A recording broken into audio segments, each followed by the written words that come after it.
Let me get this straight.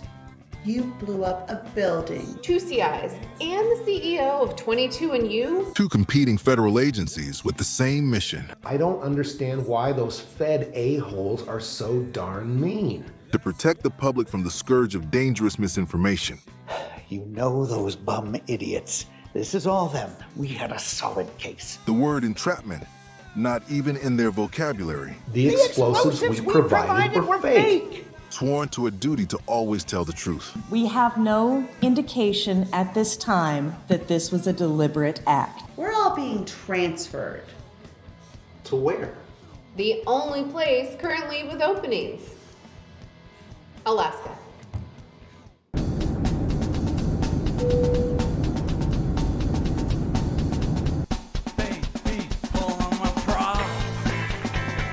Good morning. Welcome to the office, huh? And we got the retro feel. You know, the funny about federal buildings, they're all different, but they're still somehow all the same.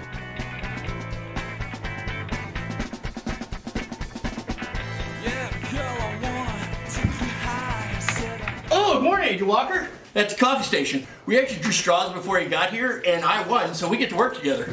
Let's get started. Let's see if we can't stir something up. Let's give it a minute. I like to warm up the truth muscles a little coffee beforehand. Well, what do you want to do first? What do we have for a surveillance van? Oh, wow. I got a Ford Explorer. We don't have a surveillance van. Do you put up many cases here? Cases? Yeah, cases. We're the tip of the spear when it comes to protecting American democracy. You really believe this? You really believe that people posting crap online is going to cause our country to crumble? I think the work that we do is important. We don't have a surveillance van.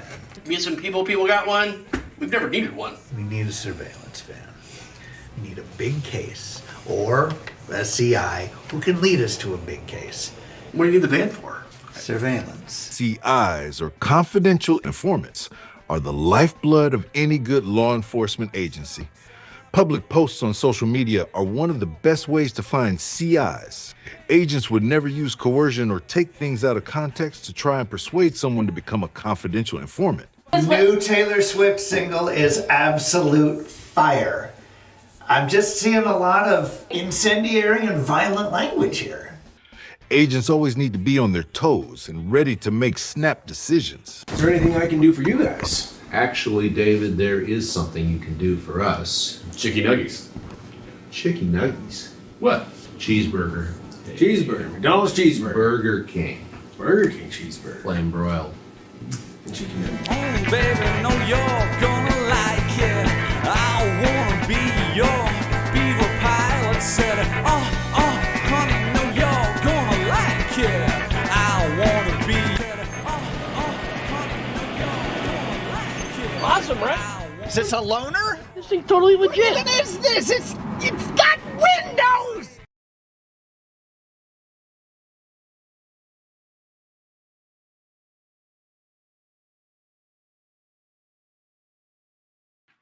Howdy, howdy, welcome. Like my new intro video? I thought that was appropriate. I thought, yeah, let me hook that up. That is what I think I'm going to do. Going to use that for my new video. Why do I sound like I'm in a bucket again? Oh my gosh, hang on a second.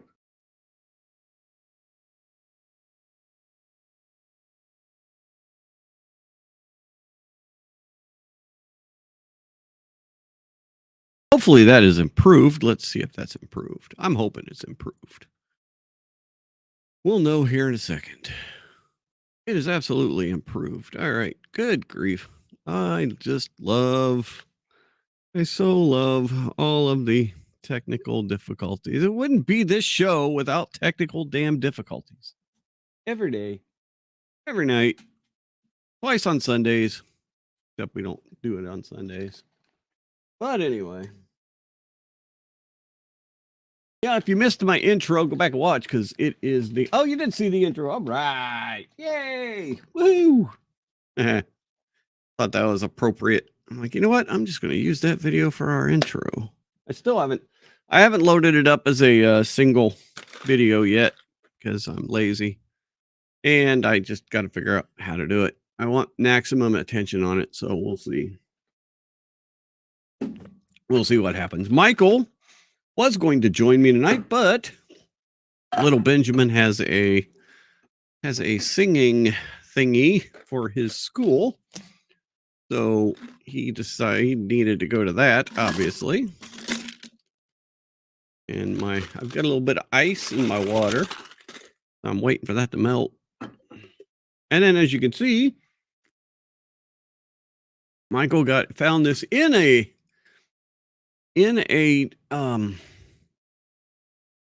U-Haul, no less. He found this painting tonight. Let's see if I can get it out of the way. So, see, it is a T-Rex, one of the cool scenes from Jurassic Park. So I commandeered it. I am still waiting. I have a backdrop coming. I've got some posters of the Constitution, the Bill of Rights, the another thing, the Declaration of Independence. I got some posters of those, and they were supposed to be here on January 23rd, I think, was the date that they were supposed to be here. Let me see. I got it right here. Shop.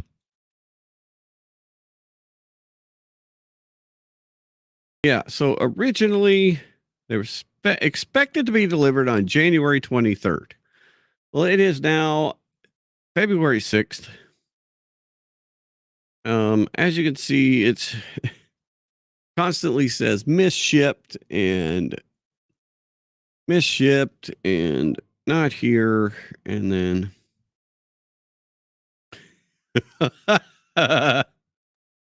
oh my goodness. And then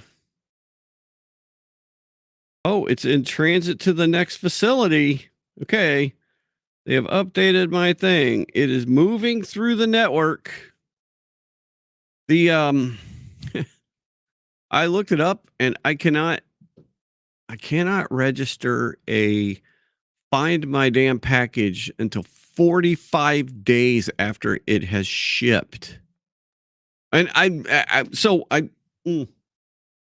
say that now, it says 45 days. So I don't know if it's 45 days after it shipped or 45 days after it was supposed to be delivered. So it might be 45 days after it was supposed to be delivered, which would be even funnier. Oh. So, well, of course, the outrage show goes on.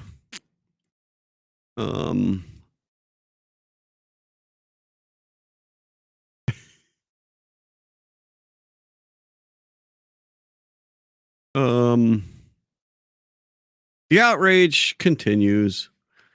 We have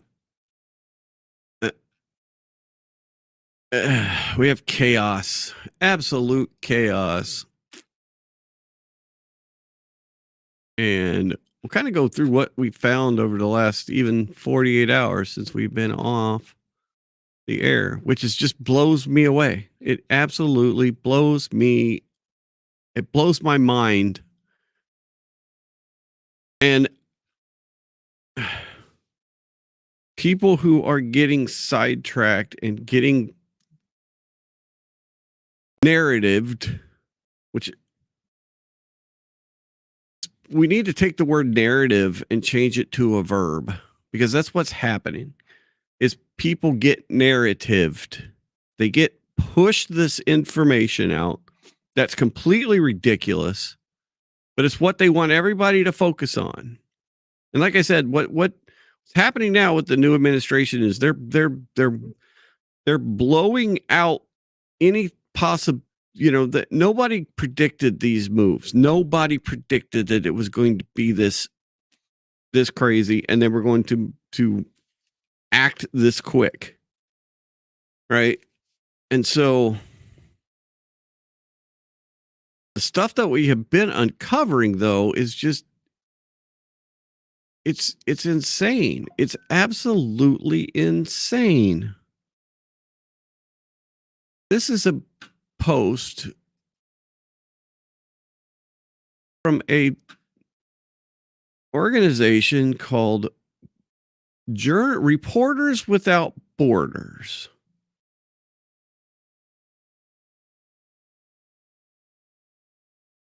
USA, Trump's foreign aid freeze throws journalism around the world into chaos.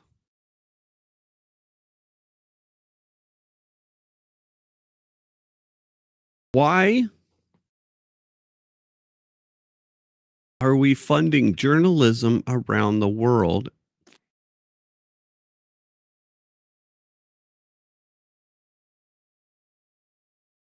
President Donald Trump has frozen billions of dollars around the world in aid projects, including over $268 million allocated by Congress to support independent media and free flow of information. Now, how much independent media thought do you think goes into this? And we'll go deeper into it here in a little bit. Reporters Without Borders denounces this decision, which has plunged NGOs, media outlets, and journalists doing vital work into chaotic uncertainty. RSF calls on international public and private support to commit to sustainability of independent media. Okay, so first off, if it's being financed by a government, it is not independent. They're not going to give you money if you are going to not put out stories that they don't want. Two, why is it only the U.S.'s responsibility to fund journalism around the world? Why is it not exactly what they hear, the international public and private support? How about we have a little more international, a little more we love diversity. We've heard how great diversity is. So why not have diversity in the money that it takes to fund media around the world? That's what I don't understand. What we found out about what our government has been doing, especially with media, is insane. The Politico thing. It is crazy to me that so many people in our government, they have thousands of dollars subscriptions, and I get that it's there's a database of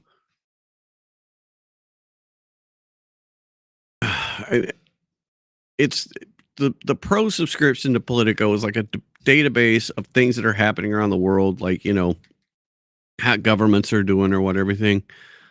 But I guarantee that right now that's not how we have structured information in this day and age. Those models are already outdated. Within the last few years, those models are outdated. We don't need those models anymore. But they need Politico to put out their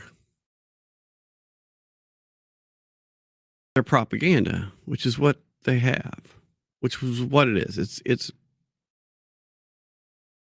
absolutely propaganda.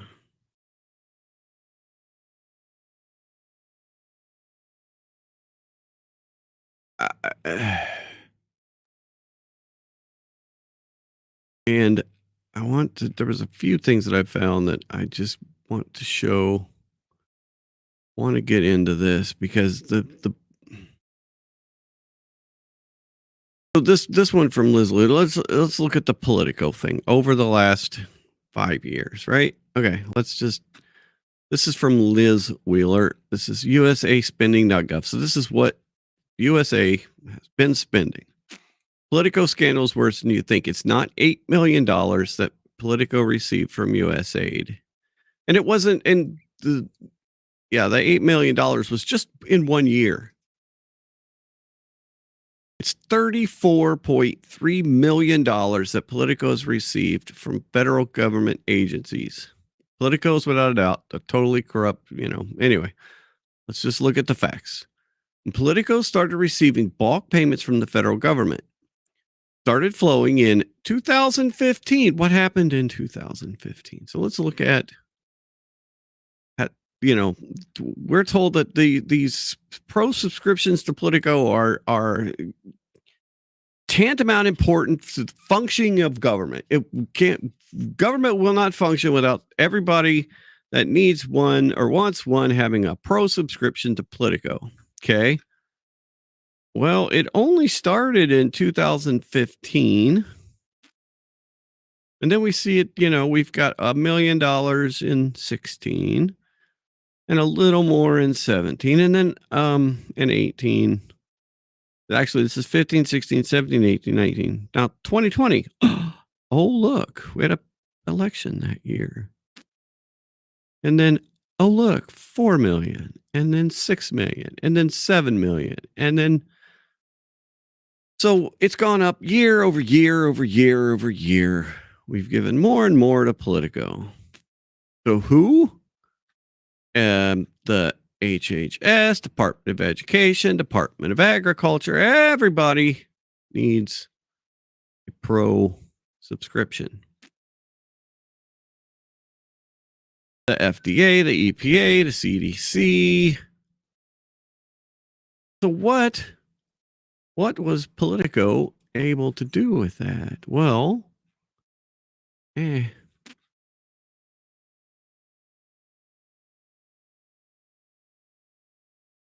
This is the craziest part. Bear with me while I find what I'm looking for. Because to that in a minute.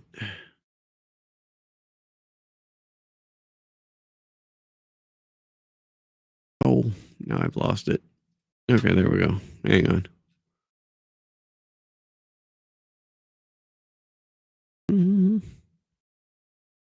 All right, so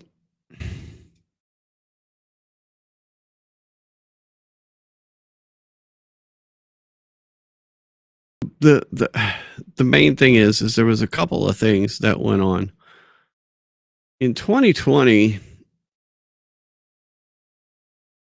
We had the Hunter Biden laptop story, right?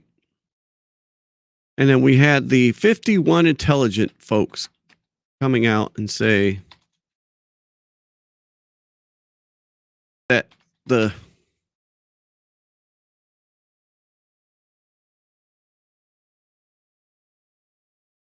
So the 51 intelligent folks come out and say that the Hunter Biden laptop has all of, and this was the words that they parsed. And if you go back and you look at even recently, John Brennan from the CIA and all those guys that were signers of that 51 intelligent folks letter parsed their language to say that it has all of the signs of Russian disinformation. So they qualified their statement to say, well, we think this looks like Russian disinformation, right? But there's been a letter released recently that shows no, they actually, in fact, let me see if I can pull that up.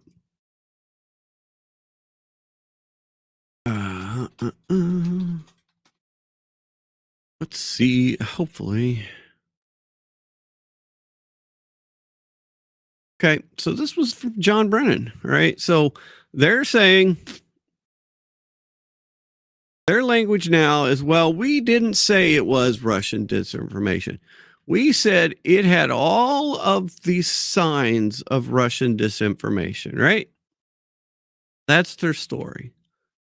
So let's take a look at this email from John Brennan to Michael Morrell, one of the signers. Okay, Michael, add my name to the list. Okay, so this was Michael Morrell going to John Brennan.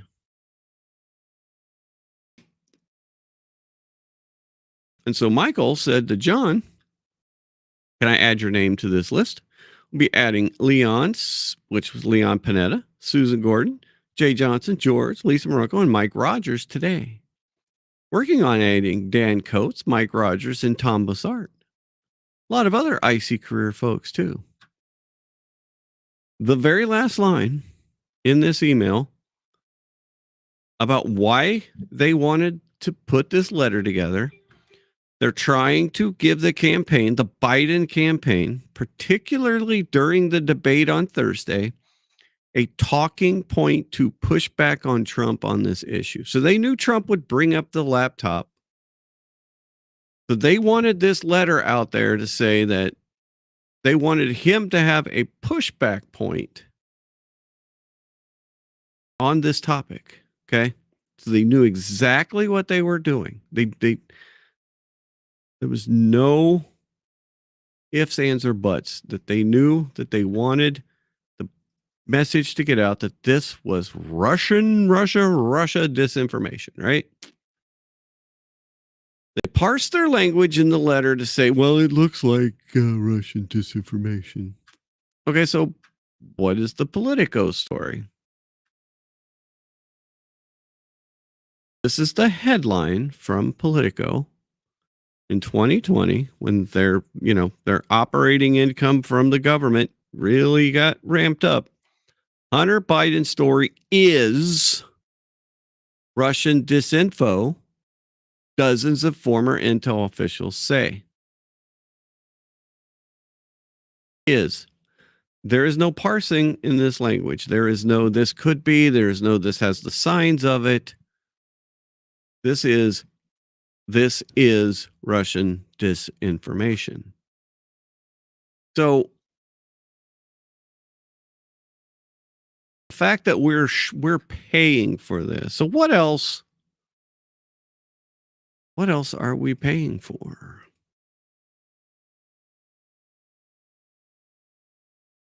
I will tell you what else we're paying for.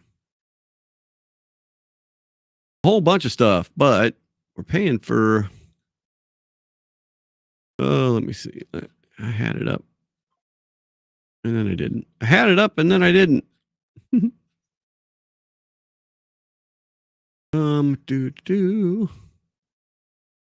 Okay, bear with me now again.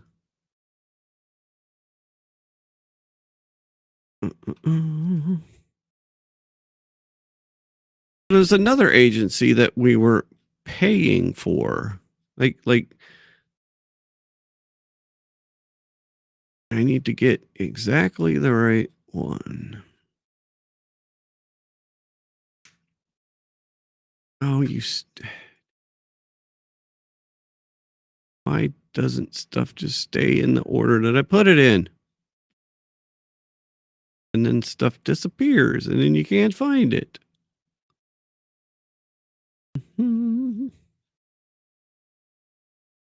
Okay, so this was a segment with Michael Schellenberger on Jesse Waters' show. And Michael Schellenberger is one of the, he's got a Substack.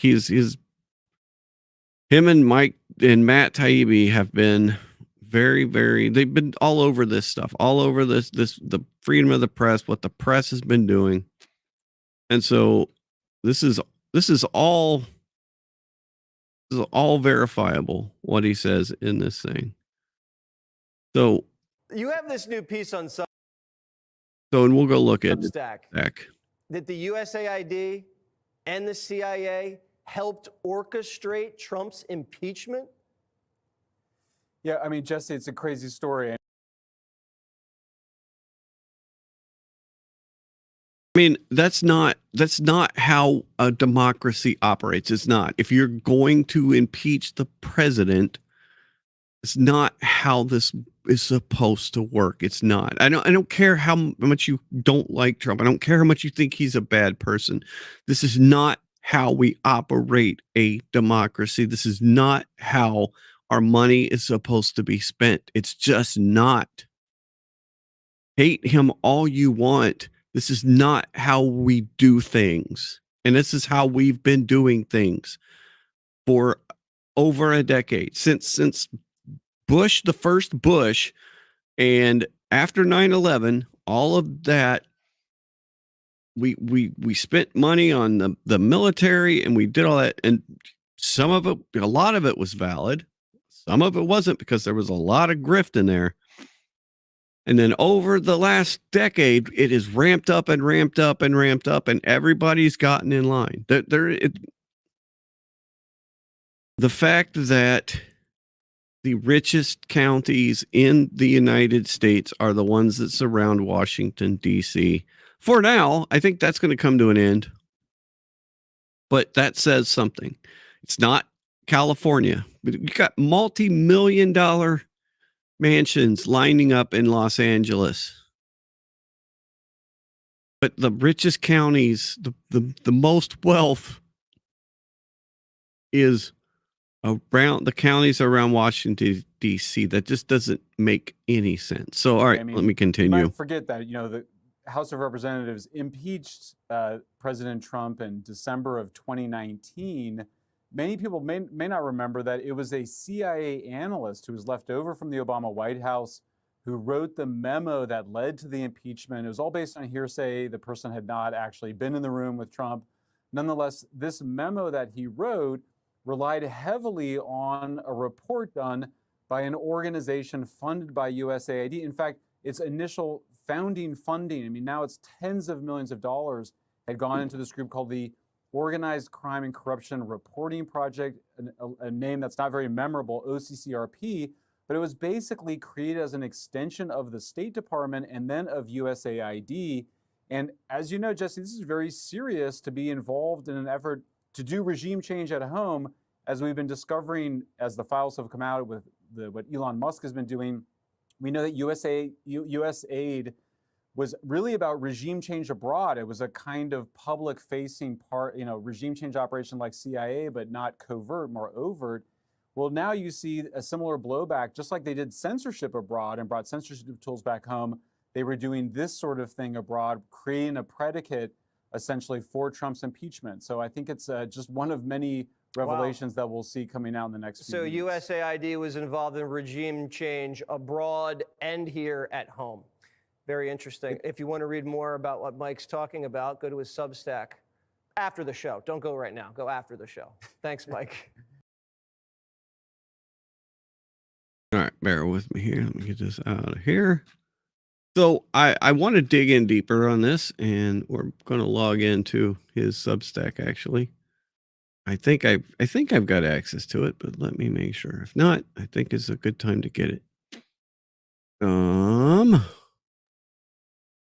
Bear with me now for a moment while I unlock all my stuff.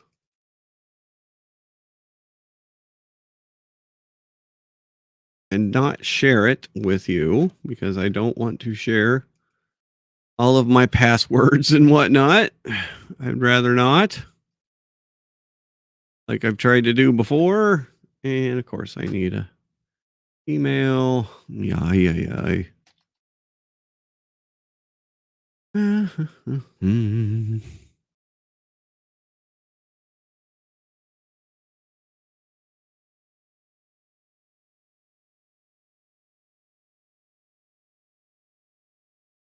Okay. I do have.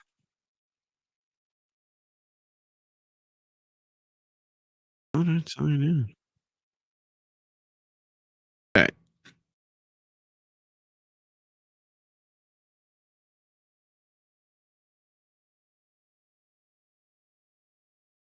I'm going to go ahead and claim my free post. Okay.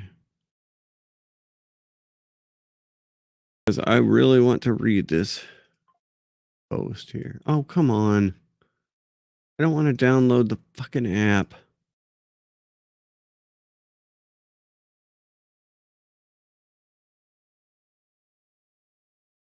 Get the free Substack act on. Oh, fuck. No, no.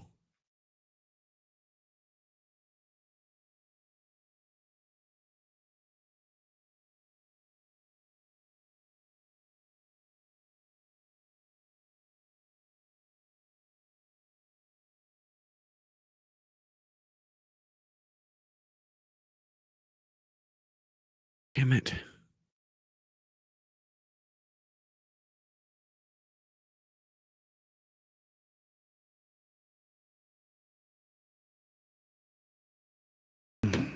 Mm.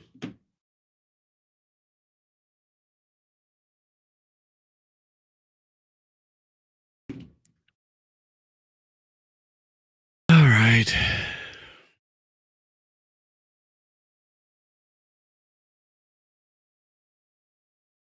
Bear with me for a moment still.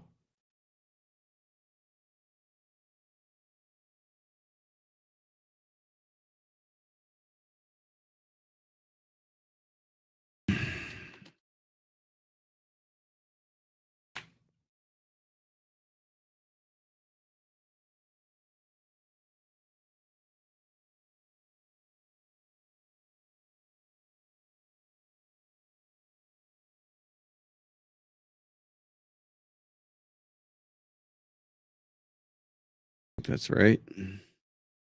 We'll see. See you in a minute. Yes. All right. Aye.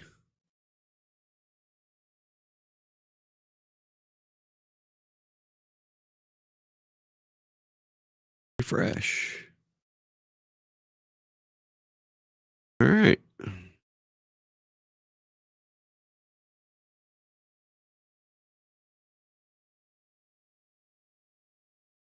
So, all right. Let's read this article together. The House of Representatives impeached President Donald Trump on December 18th, 2019, after a White House whistleblower went public with evidence that Trump abused his powers by withholding military aid to Ukraine in order to dig up dirt on his rival Joe Biden. In the complaint, the whistleblower claimed to have heard from White House staff, not heard from White House staff on a phone call, directed Ukrainian President Volodymyr Zelensky to work with his personal attorney, Rudy Giuliani, to investigate Joe Biden and Hunter Biden. The whistleblower who triggered the impeachment was a CIA analyst who had first brought in the White House by the Obama administration. Reporting by Drop Site News last year revealed that the CIA analyst relied on reporting by a supposedly independent investigative news organization. Okay, so this is the most important part here. This is a supposedly independent investigative news organization called the Organized Crime and Corruption Reporting Project, which shows now that it's actually been funded by USAID, the United States Agency for International Development, which is not USAID. There's no aid to this whole thing, this aid, USAID. It's a great name, but it's not what they do. President Trump has just shut down. The CIA whistleblower complaint cited a long report by OCCRP 4 times. The OCCRP report alleged 2 Soviet-born Florida businessmen were key hidden actors behind a plan by Trump to investigate the Bidens. According to the story, those 2 businessmen connected Giuliani to 2 former Ukrainian prosecutors. The OCCRP story was crucial to the House Democrats' impeachment claim, which is that Trump dispatched Giuliani as part of a coordinated effort to pressure a foreign country to interfere in the 2020 presidential election, which is why the whistleblower cited it 4 times. Again, we're saying that foreign influence in an election is an impeachable offense. It's one of the worst things that you could possibly do. But yet USAID has been involved in who knows how many involvements in other countries' elections. In a 2024 documentary that German television broadcaster NDR made about OCCRP's dependence on the U.S. government, a USAID official confirmed that USAID approves OCCRP's annual work plan, approves new hires of key personnel.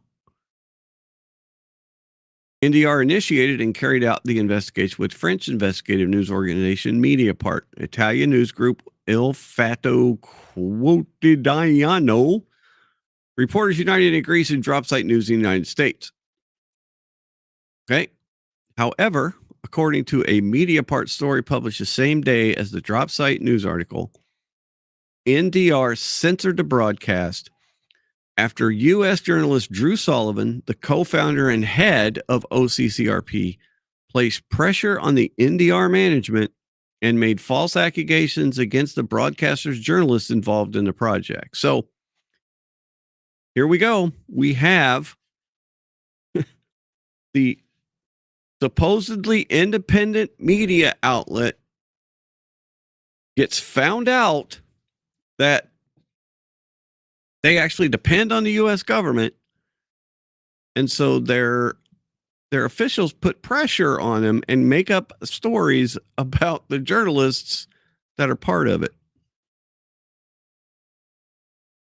On December 16th, drop site's Ryan Grimm posted a link to X to the 26-minute long documentary. NDR, Germany's public broadcaster, is facing a censorship scandal and has defended itself by saying it never killed a news report about OCCRP and its State Department funding because no report was ever produced to kill. Said Grimm. That was absurd, and dozens, maybe hundreds of journalists knew it to be false, and now, of course, someone has leaked it.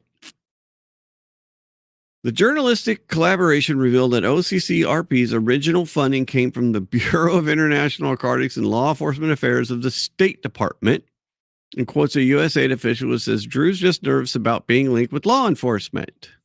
Yeah, that's it, I'm sure. OCCRP does not operate like a normal investigative journalism organization in that its goal appears to include interfering in foreign political matters, including elections, aimed at regime change. Regime change. Can't say that. They don't operate like a normal investigative journalism organization, but its goal actually appears to be interfering in foreign political matters, including elections aimed at regime change, which now they have rolled over and done this to the actual United States. Now they are actually trying to interfere in the politics of the actual United States who funds the organization. Taxpayers pay for this organization to interfere in our political matters. As such, it appears that CIA, USAID, and OCCRP were all involved in the impeachment of President Trump in ways similar to regime change operations that all three organizations engage in abroad. Now, we know the CIA is not allowed to interfere in domestic matters. They're just not. It's in their charter. They cannot. But obviously, through other intermediaries, they absolutely can. Difference is highly illegal and even treasonous for CIA, USAID, and its contractors and intermediaries known as cutouts to interfere in U.S. politics in this way. It absolutely is. It's 100% illegal. And I wonder if these people, Drew Sullivan, right there, Samantha Power, and I'm not sure who this. Let's see, who is that crap bag there? Shannon McGuire from USAID. Wonder if I don't think Biden pardoned any one of them. I don't think any one of these people have been pardoned. OCCRP threatened to file a lawsuit against Public in response to questions we sent. So Michael Schellenberger from this organization sent OCCRP questions. Instead of answering them or not answering them, they're actually threatening to sue them. They think they are covered. They think they are protected. Why wouldn't they? They have the CIA in their back pocket. Why would they not think that they're protected?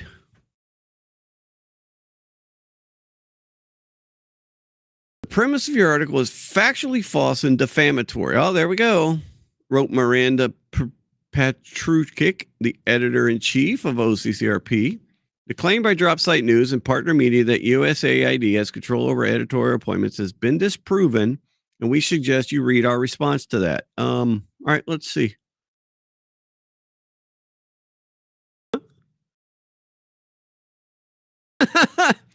It's been disproven. Well, how did it get disproved? Well, we said it was disproved. Where does OCCRP get its money? We are a donor-funded nonprofit organization. The breakdown of our donors change every year, but in 2024, we received funding from 6 government donors, including U.S., France, and Sweden. Okay, yeah. All right, wonderful. You actually admit here that you take money from the U.S. government. Oh, my good God. It's just...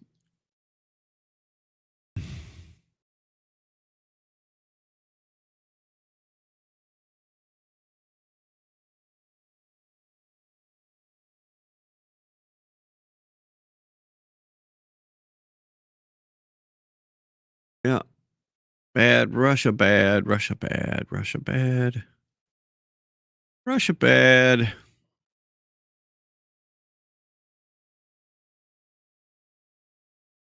They claim the drop site news and partner media said USAID had control over editorial appointments has been disproven.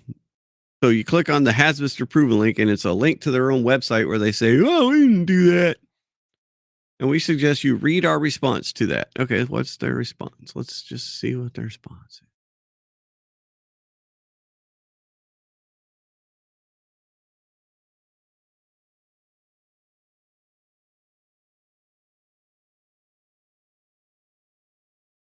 is. Basically that they don't say that they don't disclose their funding, but obviously they just said that they get paid by the governments. Your report fails to disclose material received that undermines your preferred narrative. The OCPR recently that the U.S. government funding poses no problem because there's no influence exerted on its reports. Oh, don't come on. These fucking people. But neither OCCRP nor anyone else disproved DropSite's allegations, and DropSite stands by them. The evidence does not support OCCRP's claim of journalistic independence. On the website, Petrusik links to a screenshot from OCCRP's own agreement with USAID states. Requests for approval of new key personnel shall include a written justification, CV curriculum vitae in English. Key personnel positions, candidates, and changes to such personnel will require concurrence from the AOR, Agreement Officer's Representative, and approval from the Agreement Officer. So,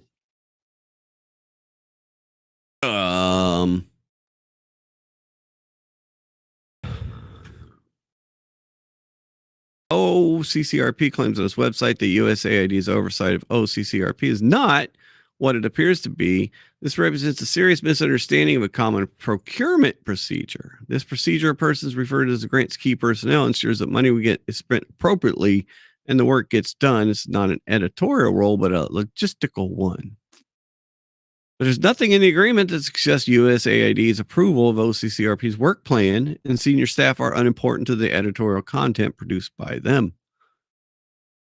Indeed, USAID's Shannon McGuire emphasizes in the NDR documentary that USAID controlled OCCRP through what is known as substantial involvement clause.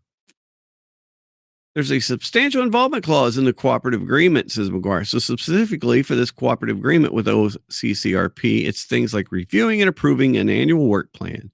And there's key personnel. If OCCRP needs to change key personnel, for example, the chief of party, which is Drew Sullivan, then they submit a request. So yeah, they have control over this organization. Petrusik, who is with UAID, told public, I am the editor-in-chief of OCCRP and was appointed during USAID grant.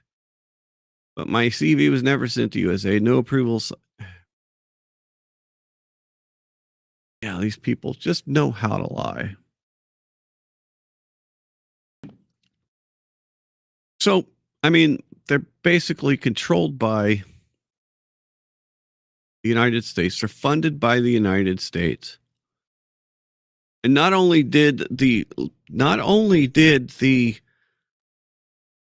person who wrote the report that supposedly said that there was all this stuff that went on between Zelensky and Trump. That report was also referred to multiple times by the House managers of the impeachment. So basically, the CIA, USAID, and our tax dollars paid for the first impeachment of Donald Trump. I mean, again, like I said,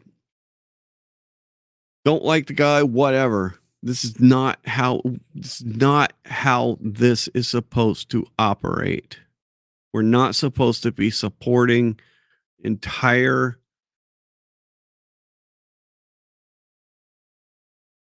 agencies and our entire media companies. I mean, it's just not. So this is another video here. This is from more from Mike Benz. We talked about Mike Benz the other day. I think this is a little older. I don't think this is from Tucker Carlson interview. They just posted this today. So I'm not sure if this is brand new, but I thought this might have been actually a little older interview. And this is Mike Benz. Like I see, he's a former State Department official. And so let's watch some of this, and then we'll react as it goes on, so we don't get copyright claimed. USAID has a formal disinformation program focused on getting advertisers to cut off revenue to misinformation sites and purveyors. Yep, that's right. I watched this earlier, and as I watched it, this is an older interview that they're replaying a part of, talking about what USAID does all over the freaking world. It's insane. There's a misinformation, and I have seen. They have this formally published. In fact, my organization, Foundation for Freedom Online, even published the formal disinformation primer in February 2021, 1 month after Biden took office, where in a 97-page USAID disinformation program memo, 31 times. All right, I'm going to go get some water. I'll be right back. As being necessary to kill the revenue to any social media site or any social media account or any independent web page that spread. Yep. So that's the biggest. That's one of the biggest things. It's one of the biggest pressure points that they will put on a site, independent journalists, Rumble. They do it to Rumble. They do it to X. They did it to Facebook, as we'll find out here shortly. I mean, yeah, Facebook went silly with this here, as we'll just find out here in 1 second. So, okay, here we go. Spreads misinformation. So USAID is contorting the economics of the entire news industry in order to get platforms to censor lest they go economically bankrupt. And remember, this is the major threat to Elon still to this day, but particularly these advertiser boycotts, which crushed the ability. This is why they had to turn to subscriptions, and they had to make this $8 a month, $12 a month type thing because of all the ad boycotts. And again, USAID is a formal program to coordinate that in a whole of society fashion. Getting back to Elon's uniqueness. So for a couple of things, as a triple-digit billionaire, he may be more insulated from these kinds of whole of society encirclement economic pressure tactics that someone like Mark Zuckerberg or Jack Dorsey had tolerance for. They were only double-digit billionaires, or Zuckerberg. Whereas as a triple-digit billionaire, that actually may be robust enough to resist that. Getting back to this Mark Zuckerberg letter, in 2019, Mark Zuckerberg was making public speeches saying that he thought censorship had gone too far on Facebook. That was 2019. I remember. But then he got hit with a very interesting boycott that was called #ChangeTheTerms. And it basically was economically coercing Facebook to change the terms of its terms of service, effectively to ban Trump supporters and Brexit supporters and anyone in Europe who is supporting a right-wing populist party there. And Facebook lost $60 billion in market cap in 48 hours under this boycott. And so Facebook folded like a lawn chair and gave them everything they asked for because 60 billion was enough to break Zuckerberg's back. At the same time, there's who paid for change the terms? Oh, that's how many hours do you have?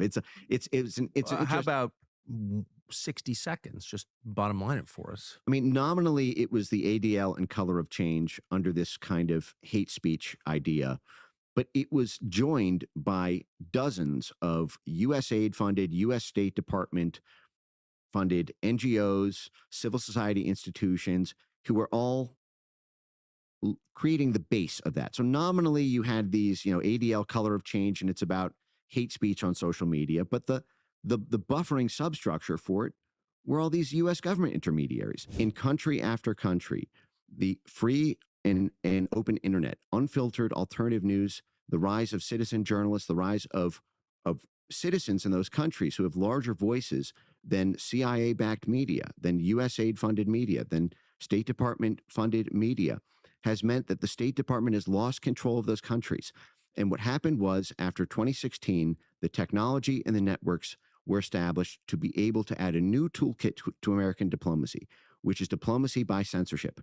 And we have formal government programs at the State Department dedicated to getting foreign countries to pass domestic censorship laws to stop the rise of right-wing populist parties in those countries. I'm going to say that again. We have formal government programs at the State Department whose job is to lobby foreign countries and pressure foreign countries to pass censorship laws to stop the rise of domestic populist groups. So you have truckers in America whose income tax is going to pay foreign governments to censor their citizens. What? This is the part that just blew me away, that we have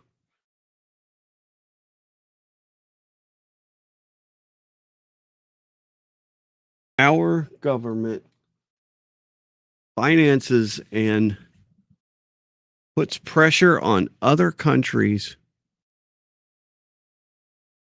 to censor populist movements that they don't agree with. That's where we're at. That's what it's insanity. It's just, again, I mean, just that's not how we operate. That's not.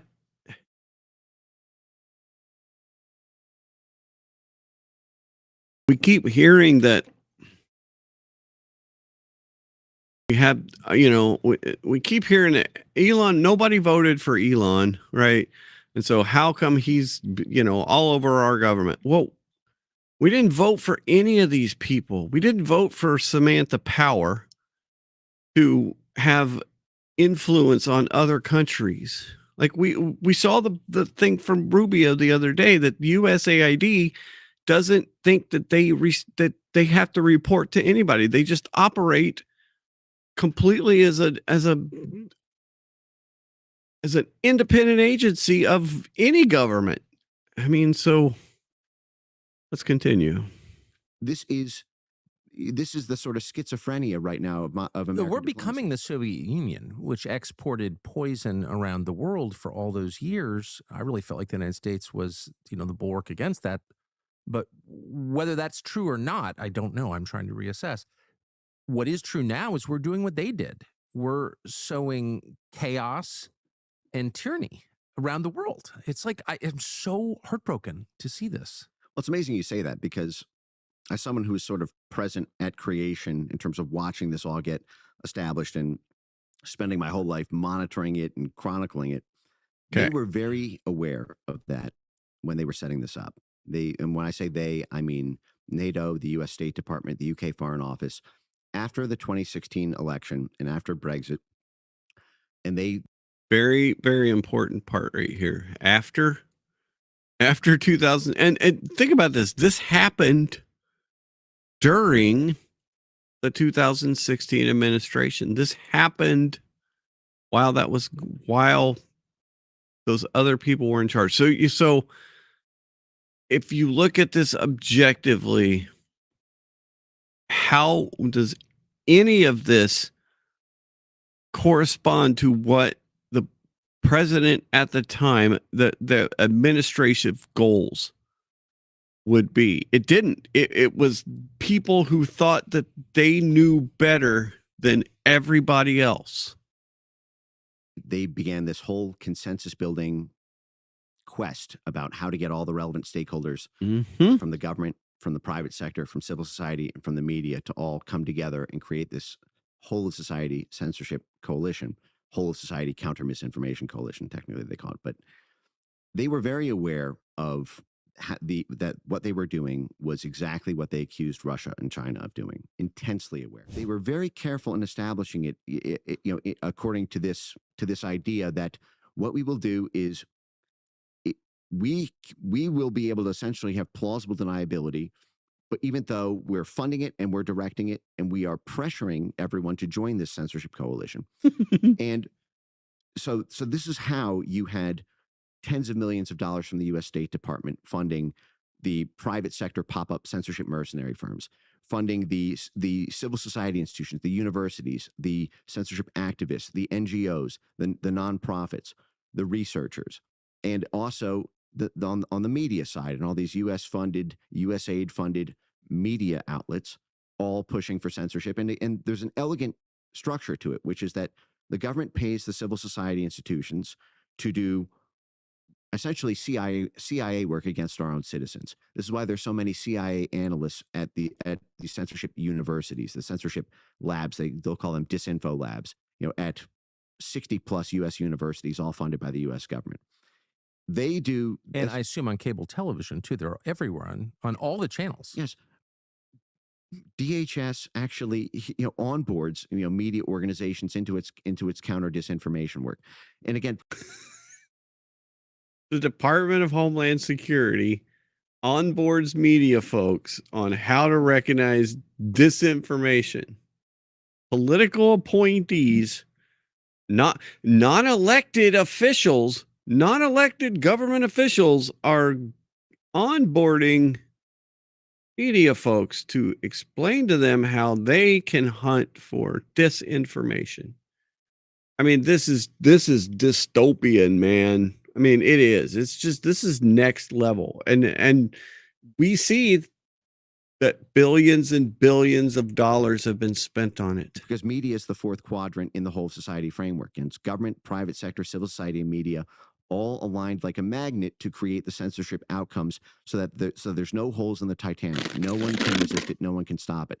This is the prop. And it was so effective until Elon Musk essentially burst that bubble, and until they went a little bit too far with the Disinformation Governance Board. And finally, a certain faction within the Republican Party woke up and was able to exert some pressure through the House and Jim Jordan. And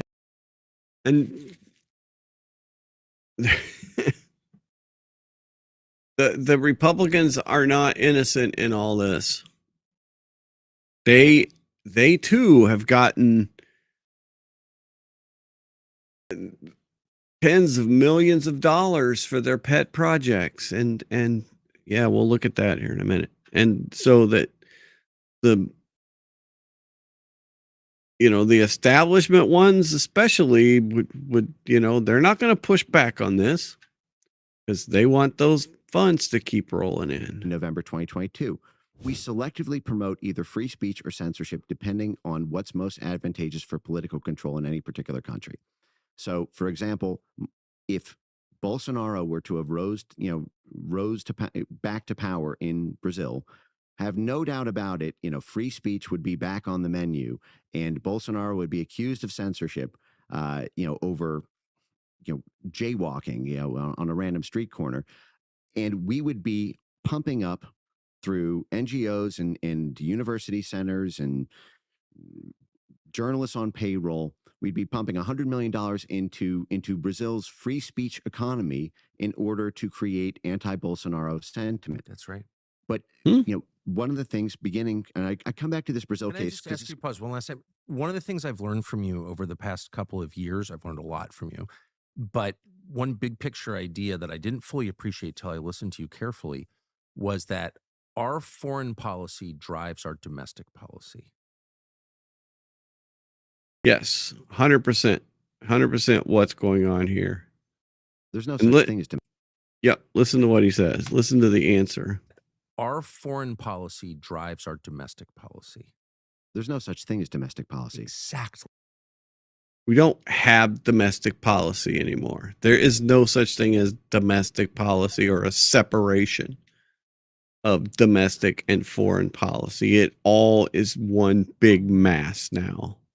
Every country. I didn't understand. I grew up in a world where there was the foreign policy and like you overthrow Mossadegh or whatever. Maybe that's good for America. You don't even think about it. We're fighting the Soviets. It's not a problem because we are an island of freedom here in the United States.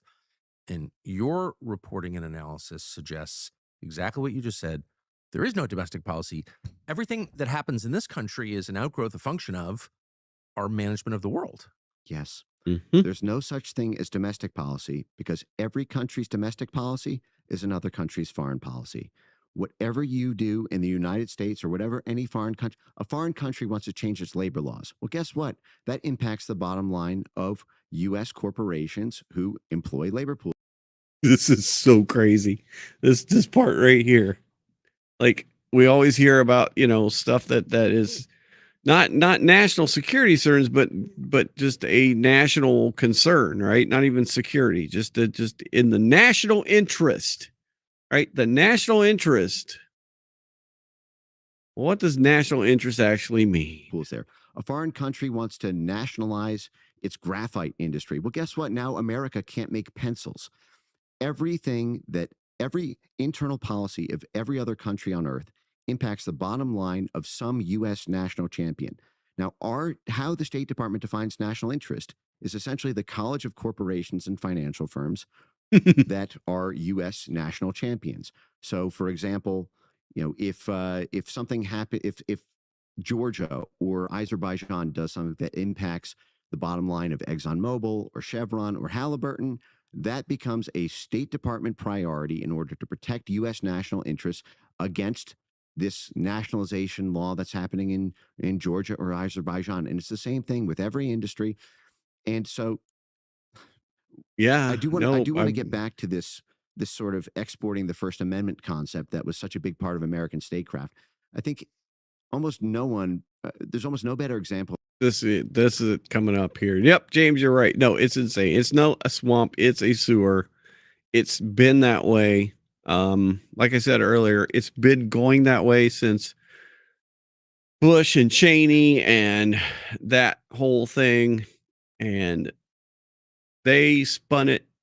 So, it gave these entities like the CIA and then DHS, which is Department of Homeland Security, was completely created after 2021, after September 11th. And then you had the DNI, the Director of National Intelligence, because they realized, okay, so we weren't sharing information. The CIA and the FBI was not sharing intelligence. So if we had an entity that helped us share information between these folks, then we might be able to catch things.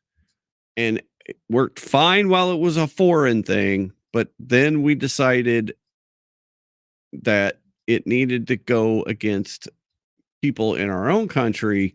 And then once 2016 happened, they couldn't let it happen again, or at least they thought. But like he said earlier, they overstepped. They went too far. And now the pendulum swung way, way over here, as we're finding out. We didn't even, I mean, I'm blown away by what we're learning and what we're going to continue to learn over the next thing. But this last little part here about exporting free speech. Watch how this turns after 2016. Then what happened with the State Department's Global Engagement Center, which is the main censorship artery of the U.S. State Department. It also works with a million of these censorship NGOs and the Global Engagement Center is evil. USAID and this whole network. It was set up by Rick Stengel. And Rick Stengel, would you say that his job was to export the First Amendment, former managing editor of Time magazine, and supporter supposedly of the First Amendment. Donald Trump was elected in 2016. The guy whose job was to export the First Amendment wrote an op-ed, I believe in the Washington Post, effectively calling for an end to the First Amendment, that it needs to mirror what Europe and other countries have. And then he wrote a book making the same case. Right. Yep. But again, this is the guy who was the Undersecretary of Public Affairs. This is a very evil man, Rick Stengel. Well, the point that I'm trying to make here is the free speech absolutist who was in charge of U.S. government projection of free speech. All it took was one election for the entire diplomacy architecture that this principle of free speech was based on to get completely bottomed out. All it took was Donald Trump getting elected for, arguably 200 years of a First Amendment principle and 70 years of this principle of exporting the First Amendment to be entirely discarded because it was leading to the wrong kinds of people being elected. Insane. I mean, just Mike Benz is somebody to check out. If you he is on X and he's all over the place. He is somebody to absolutely watch. The guy is brilliant. So, all right. So we've got the freakouts. So we're finding out more. Here is Senator Eric Schmidt kind of breaking down some more of what we found out over the last few days as far as spending goes, of what we've been spending on. Rewind this back. Because you can't really defend this kind of stuff. 45 million for diversity and inclusion scholarships in Burma. 3 million for girl-centered climate action in Brazil. 125 million to racialize public health. 288,000. What does that even mean? $125 million to racialize public. What does that even mean? It for diverse means nothing. birdwatcher groups.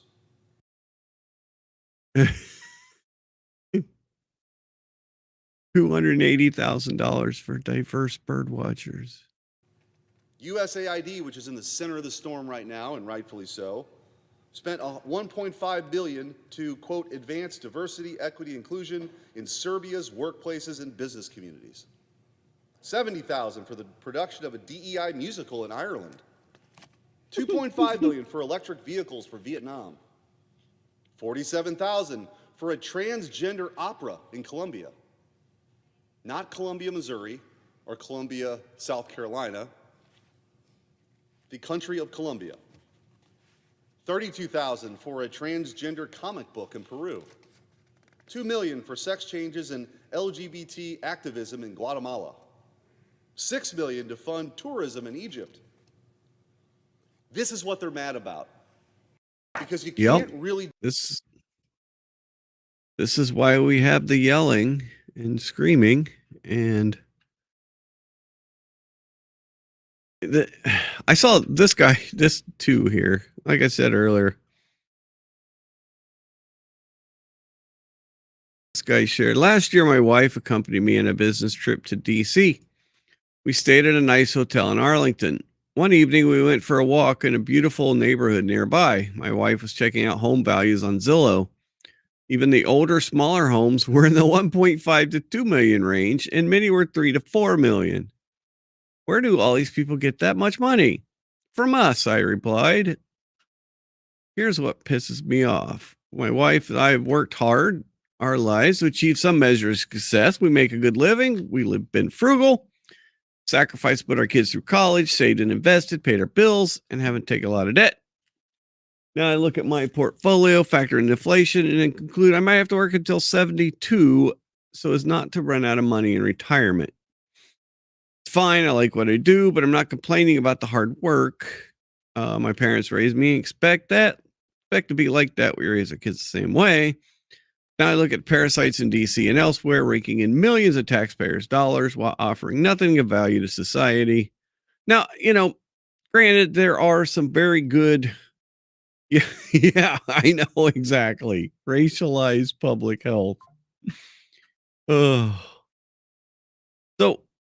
Yeah, no, I get it. There are people in the government that do a good job. There are things that we have to have done. It's not like we can just lay everybody off. But a lot of this aid thing, a lot of this money, all the money that's going to NGOs and private organizations and all of this stuff that's happening has got to change. We have to. Can't keep doing this. It just can't happen. So, all right. Everybody's screaming at the okay, so it's hilarious. We have people freaking out that okay, so Elon Musk and his employees, the Doge members, Doge employees, they have access to all of your information. Well, so does hundreds of thousands of people in the government has access to our information. Well, tens of thousands anyway. I mean, what does that even mean? Elon Musk has access to your social security number. Like Elon Musk needs our social security number. He's going to go out and open up 2,000 false credit cards and buy a bunch of Amazon. You know what I mean? I mean, what are we even talking about? So they said, okay, so they can't have access to our systems. Well, it turns out that two of the Doge members, so they say, oh, can't have access to our treasury systems. Well, two of them are U.S. Treasury Secretary are actually Treasury employees. Scott Bessent in Washington. Mr. Secretary, thank you for joining me. Philip, good to see you. Mr. Secretary, we are inside the cash room at the Treasury Department. It is almost impossible to overstate how important the work that is done in this building is to the U.S. financial system. Yet right now, there is widespread concern about the Doge team's access to sensitive payment systems. Are you worried at all that that access and that tinkering of the payment systems could affect the Treasuries market or cause any disruption? Good. Well, Saleha, thank you for asking me about that because there's a lot of misinformation out there. Ooh, my favorite word of all time, misinformation. There is all kinds of misinformation, but it's the opposite way that we normally hear about it. Ooh, I just can't wait. First of all, when you say the Doge team, these are Treasury employees. It is two Treasury employees, one of whom I personally interviewed in his final round. There is no tinkering with the system. They see, and then when she makes that statement, all right, when she makes that statement, and you notice, let's go back because I want to hear that question again, because it's not a question. It is a statement that they are tinkering with the financial system, right? There's not really a question to him. There is I'm going to make this statement and you need to either justify it or tell me I'm wrong or whatever. But it's not a question. It is like she is saying that it is happening. And that tinkering. Let's go back. I just want to make sure. Let's go all the way back to the beginning. Room at the Treasury Department, it is almost impossible to overstate how important the work that is done in this building is to the U.S. financial system. Yet right now, there is widespread concern about the Doge team's access to sensitive payment systems. Are you worried at all that that access and that tinkering of the payment system? So the question is, are you worried that the access that they have and the tinkering that they are doing? So the premise that she is laying out, and if somebody picks this up, the premise is that there is tinkering going on and you have to justify it, which is just, I mean, that is completely disingenuous, but it's what exactly the media does. This is exactly what they're taught by the CIA to do.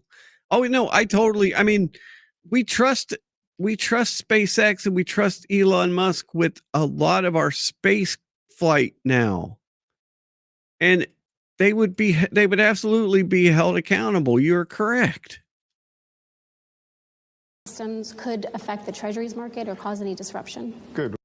So the premise is that they're tinkering and they're going to break down. And this is what we've heard, the screeching coming from some senators and representatives is that everything's going to blow up. They're going to blow everything up. They're going to, your parents aren't going to get their Social Security checks. You know, the checks are going to stop coming. Just completely out there stuff. Well, Saleha, thank you for So here we asking go. me about that, because there's a lot of misinformation out there. First of all, when you say the Doge team, these are Treasury employees. It is 2 Treasury employees, one of whom I personally interviewed in his final round. There is no tinkering with the system. They are on read-only. They are looking. They can make no changes. It is an operational program to suggest improvement. So we make 1.3 billion payments a year. And this is 2 employees who are working with a group of long-standing employees.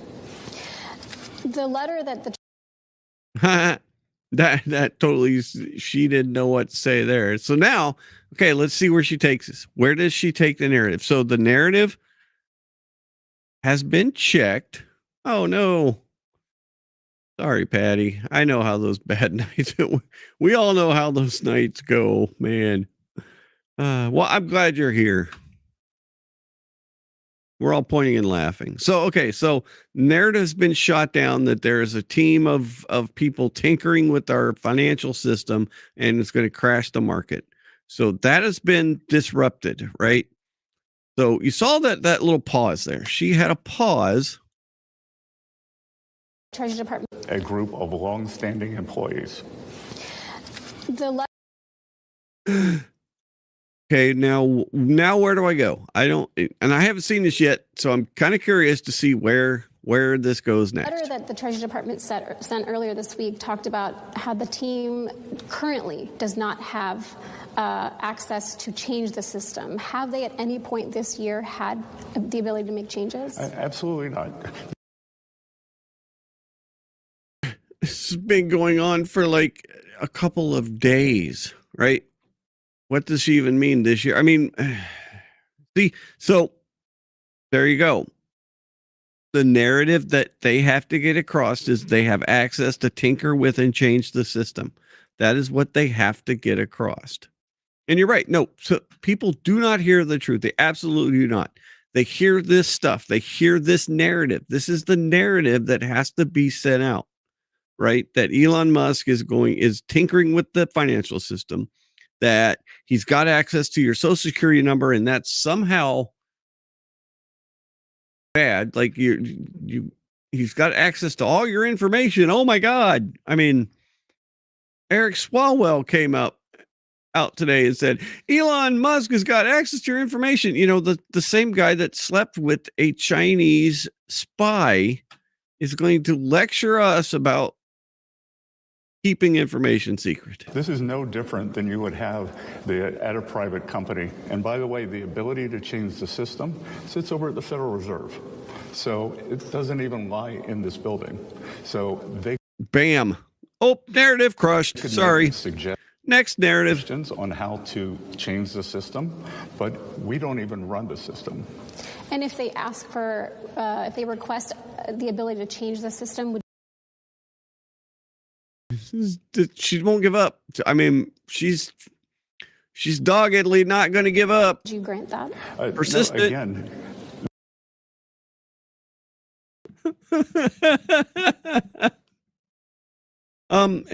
Ma'am, we don't even control the system. The system's controlled over here, and so it can't even happen.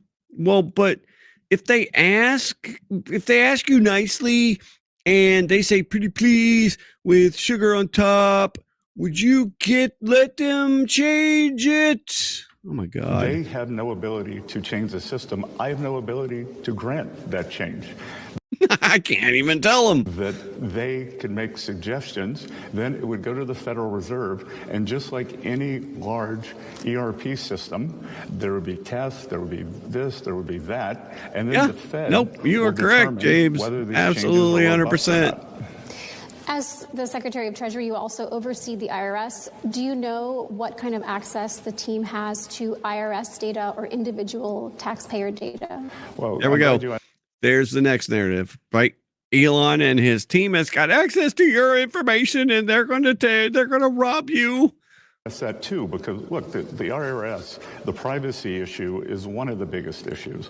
And over the past 4 years, we've seen a lot of leaks out of there. The IRS systems are quite poor. When I started in college in 1980, I learned to program in COBOL. I think there are 12 different systems at the IRS that still run on COBOL, but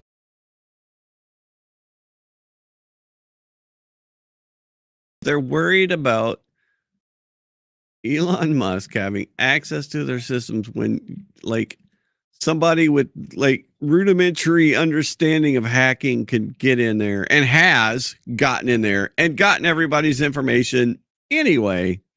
I mean, it's all been released. It's out there on the dark web. The government has, we went through the mail last night because we don't check our mail very often because we're not really good at checking the mail. So we're going through the mail last night. There's multiple letters. Oh, sorry, you had a health issue and you came to us for an x-ray or whatever. And our information was exposed. And so your information was exposed. And there was one that was actually a settlement of a lawsuit about your information getting exposed. So, I mean, your information's out there. It's out there for anybody that wants to access it. It really is. I mean, it's just the way it is. So as of now, there is no engagement at the IRS. And if they request that access, would you sign off on that request? They have. Again, got to keep the narrative going. So we'll take that when it comes to it. I think there is a lot to do there, but the president was elected with a. So does this person? So these people think that Doge is actually going to go in and look at individual taxpayers, like they're going to go in and audit people? I mean, I don't understand. Yeah, I think it was. It was very recently that they were hacked. Big agenda. And I mean, it's to the extent that getting the IRS in better shape is part of that. Sure, because look, with the IRS, what am I concerned about? I am concerned about collections. I'm concerned about privacy, and I'm concerned that the system is robust. But do you and customer service. But do you think that if they ask for access, that is something you would consider signing on? Now that's just getting stupid. I mean, now it's just getting stupid. He laid out some fundamental things that need to happen at the IRS that beyond, and this is what Doge is looking at. But she can't get over the individual access narrative. Like, oh, this is ridiculous. These people are ridiculous, right? They have a narrative and they need to push it. I bet you if you watched her reporting after this, that's all she talked about. There are a lot of things I'd consider, but look, we're in the middle of the tax filing season right now. We even, with the government buyouts that are being... I don't even understand what that means. Like, access to what? It's stupid. The whole thing is stupid. Expire at midnight tonight. We have mandated that the IRS customer-facing employees, that they're not eligible for that until May 15th. So I don't imagine anything's going to go on at the IRS until then or beyond. I mean, oh my good Lord. It's they can't get past it. They can't get past the try and put a gotcha. Try and get a gotcha. Oh man. It just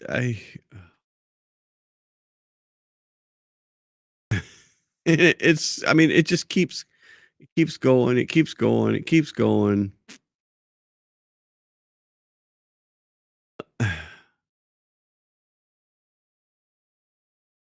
All right, where else are we? A couple other things. 1 second. I know.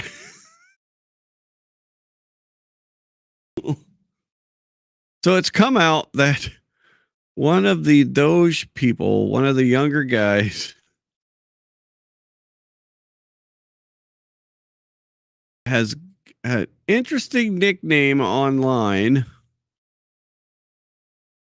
that CNN is somehow freaking out of.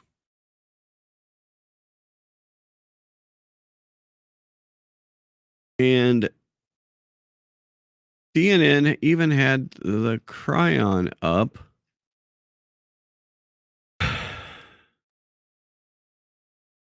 A report from Wired has said that one of the Doge teens, known online as Big Balls, is now a government expert. Yes, CNN is freaking out over big balls. This just doesn't get any better. Elon is the biggest just shit poster of all of them. Best cryon ever. Right there. He even said that. And then a little bit later, we get this meme. No one elected Big Balls.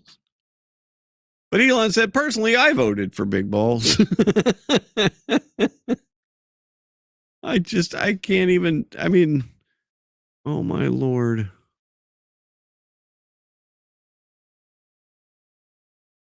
And then, so we got another tweet from Elon. Billions of taxpayer dollars known to known fraudulent entities are still being approved by Treasury. And we have 14 hours ago. Treasury official allowed fraudulent payments worth billions to continue. Trump administration removes him. David Lebrick, a career Treasury official, was pushed out by the Trump administration. He oversaw $1 billion in federal payments, but allowed fraudulent transactions to proceed hundreds, if not thousands of times. This is exactly the problem with the federal government, unelected bureaucrats making policy decisions. Yeah, exactly. We keep hearing, I'm screaming about unelected. He's not elected. I didn't vote for him. Well, we didn't vote for Lebrick. We didn't vote for this guy to go and Lebrick didn't just obstruct Trump's executive order. He actively enabled financial misconduct. Trump's administration made it clear there's no tolerance for insubordination, corruption, or rogue officials. To undermine this law, agencies need to be slashed and held accountable. Yep. I mean, unbelievable. Yeah, exactly. We showed that video the other night. The kid who went through and through AI was able to read burned out scrolls from Pompeii. Oh man. Okay, so I got to see CNN people talking about big balls. I just got to. I know there's got to be. Okay, so here we go. No, I guess they uncovered some other kid who said some racist stuff like earlier, and of course he had to resign. But let's see, do we have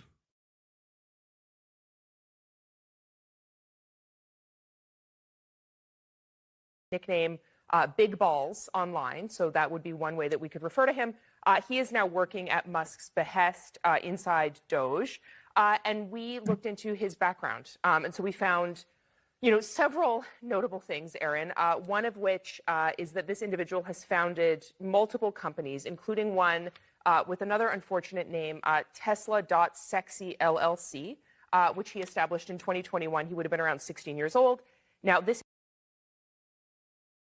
So you've got brilliant teenage kids that are like top of the top of the top, looking through this, and then these people are all freaked out because one of them might have a bad nickname and wants to have Sexy Tesla LLC. Oh my God. How horrible is that? It's just, I mean, where are we? All right. So age.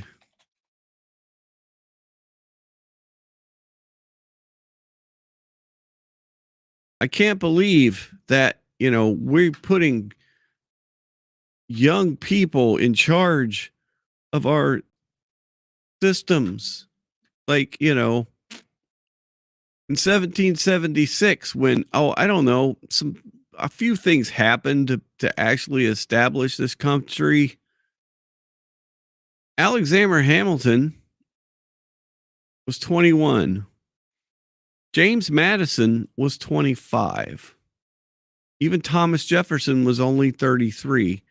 James Monroe was 18 and Aaron Burr was 20.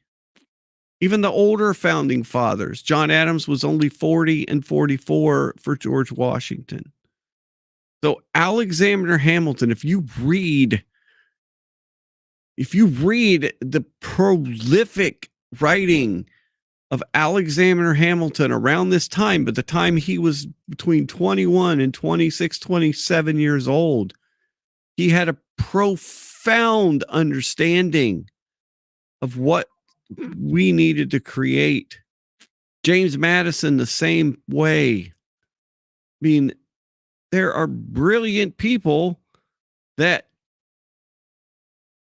are all ages, but I mean, at this age, you're operating at your peak. So I mean, how is age anything to like hang your hat on? That's what I don't understand. Like, and I get it now, everybody talks about, well, kids these days are, blah, blah, blah. Well, no, there's still some amazing people going on. Hang on, I gotta answer that. It's Mr. Michael. Wondering how long I'll be going on here.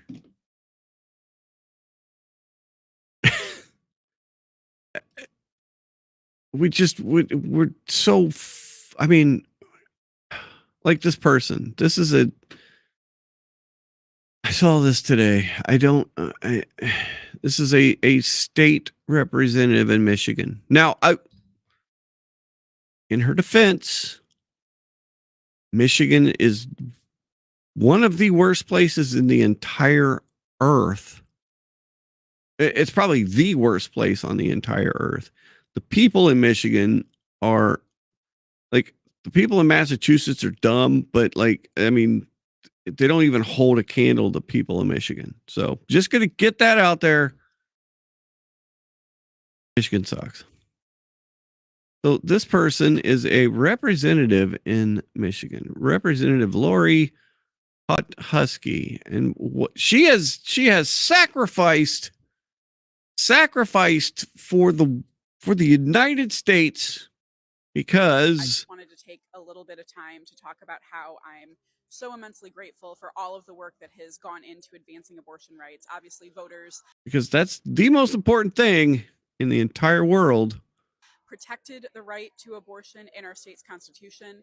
Here in the legislature, we're expanding that right and the accessibility to it, but there's a lot more work to do. So the anniversary of Roe v. Wade is a really good time to reflect on everything that we've gotten done, but also acknowledge that we still have our work cut out for us. I just wanted to take a little bit. Okay, so I hadn't watched that. I saw what she did. So this is how she has sacrificed herself for the movement. So the pro-abortion advocate seen below says she refuses to be treated like currency. So she has sterilized herself. Just under 2 weeks ago, I underwent surgery to ensure that I would never have to navigate a pregnancy in Donald Trump's America. I refuse to let my body be treated as currency by an administration that only sees value in my ability to procreate. What? I mean,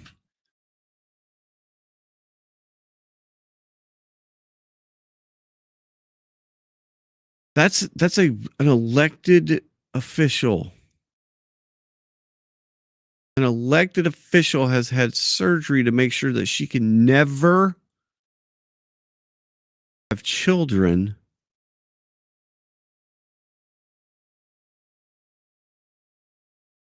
Because of who got elected as president. I just don't even know where to start.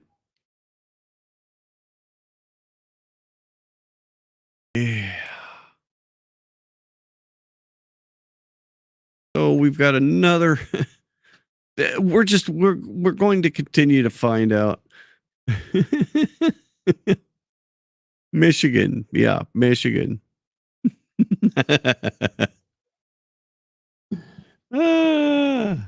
No, she's talking about me talking about Michigan. Hey, I'm just saying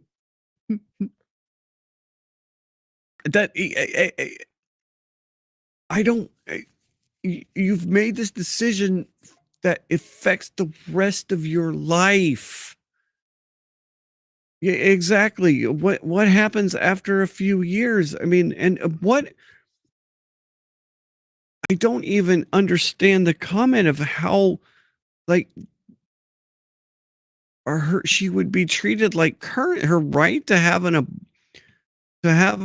a kid is treated like currency. I don't.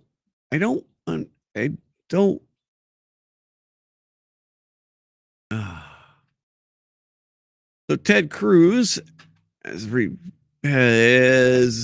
share this tab. U.S. aid secretly poured uncountable hundreds of millions of dollars towards Hamas, including tens of millions of cash that they could never account for. Of course they did. Let's see. I'm going to try and share this if there's too many pop-up ads, because Daily Caller is really bad about this. If it starts getting out of hand, I'm just going to shut it down. Actually, let's see. Can we go into the reading? Thought there's a way to just do the reading thing.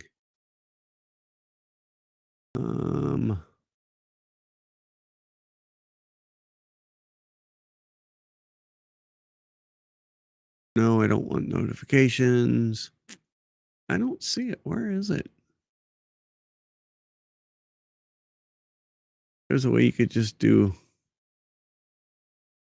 the words. Okay. More than 1.3 billion. Oh my gosh, we're up into the billions in taxpayer dollars from Biden administration ended up helping groups that sponsor or committed terrorism. Federal watchdog reports. Another document show former President Joe Biden's aid program funneled the money towards the network of terrorism in the Muslim world, largely by reversing Trump-era policies. Of course, national security experts told the Daily Caller News Foundation that new Trump administration must take the trend more seriously. We should not be putting money into any country or areas where a terrorist group remains in control. Aid, like money, is fungible. It winds up propping up these groups. Counterterrorism analyst told the DCNF, Daily Caller News Foundation. It allows them to use whatever money they invested in their terrorist activities. Yeah, no kidding. The State Department told DCNF last week that national security is and will remain a top priority. I mean, just it just keeps getting deeper and deeper and deeper and deeper. I don't get it.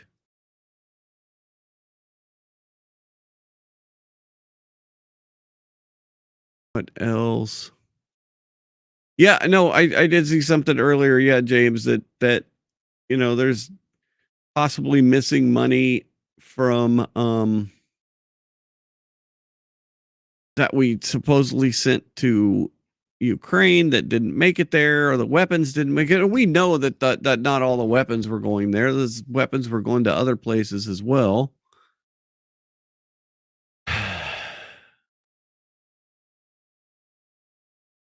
And oh man, yeah. We are just going to see how insane our government actually has been it's going to be enlightening, and hopefully that once things are out in the open, we can actually make changes. I mean, that would be the big step to actually getting this thing under control, because I mean, foreign aid is important, right? And we are competing with China, right? Globally. So there is some of that we need to do, but there are good things that we need to actually give aid, like or people that are hungry, or if and I know our infrastructure is falling apart, but the Chinese road and belt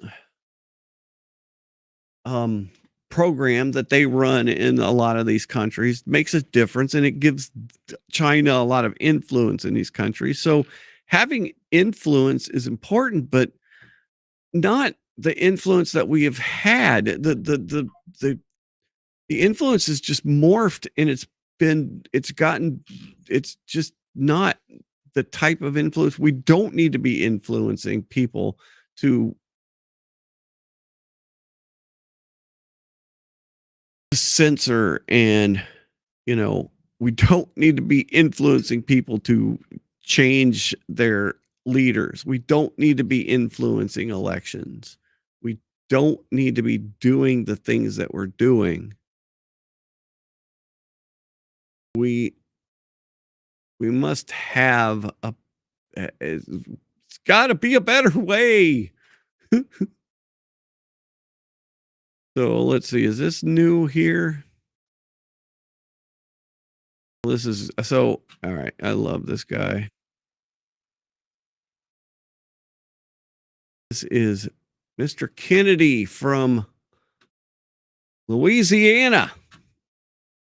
I'm not sure. I think this is fairly new. With the USAID. That handles a lot. I know the Senate has been going like around the clock. They're trying to get confirmations done. They're trying to get I gotta answer Michael. I might need to hang out a bit so I can help him.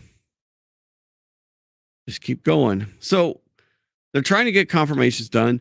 The Democrats are trying to block confirmations. So the Senate seems to be running like 24 hours a day right now, and they're all making speeches. So this guy is freaking hilarious. Just foreign aid for America.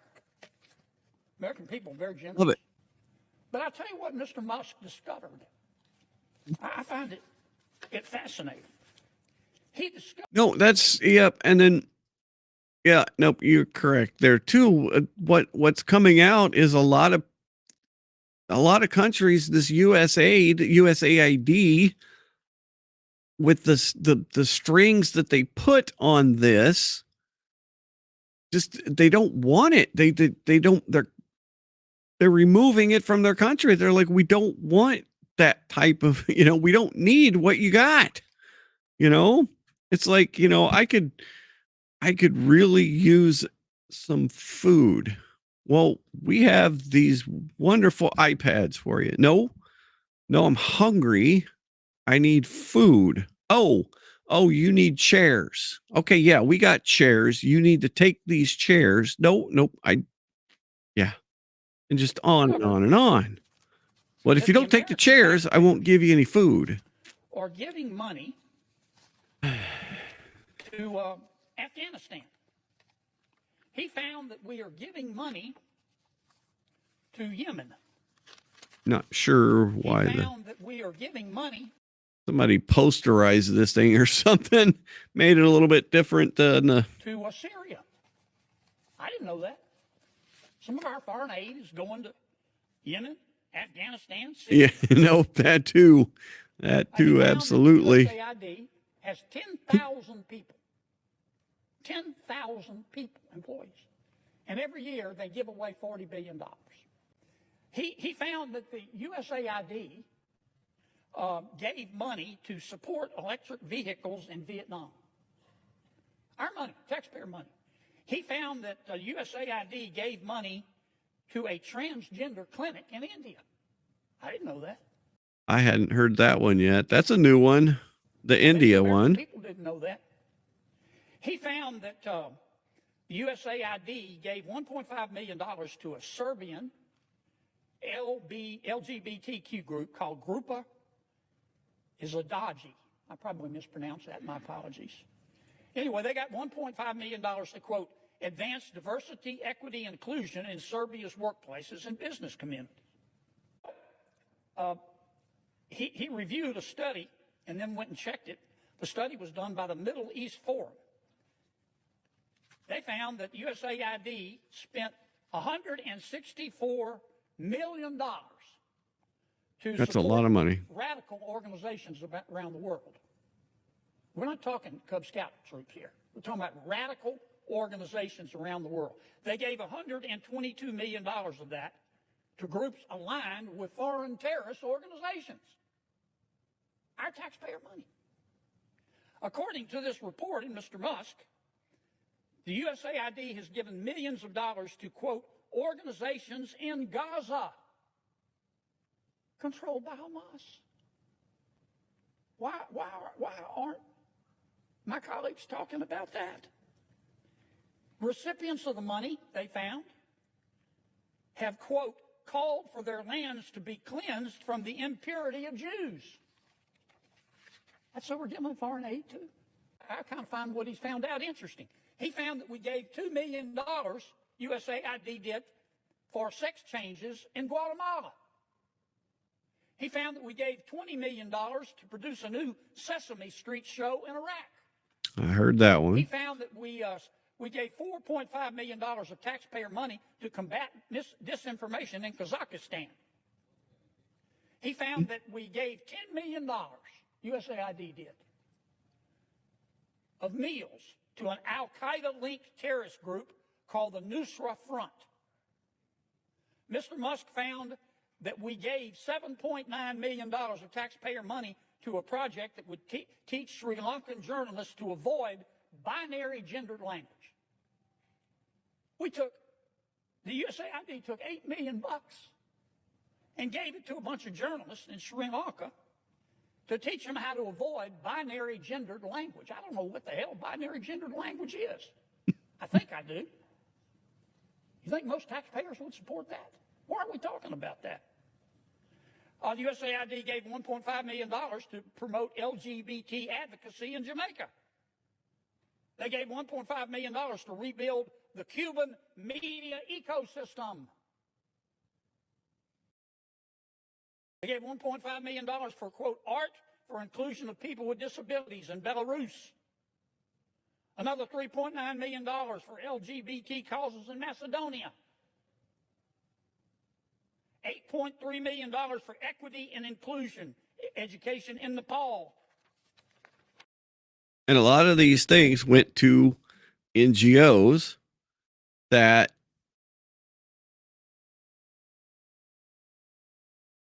what they're saying too is that 10%, actually 10% of the money that's given gets to the program. 10%. That's it. The rest of it goes to salaries and overhead and expenses and, you know, obviously Politico subscriptions, whatever. I could go all night.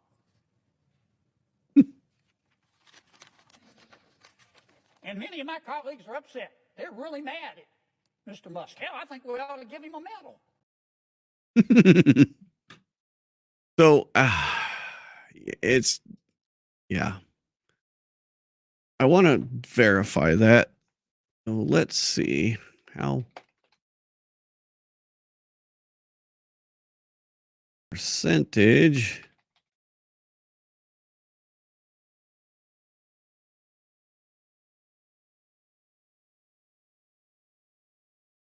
Don't know if that's going to come up.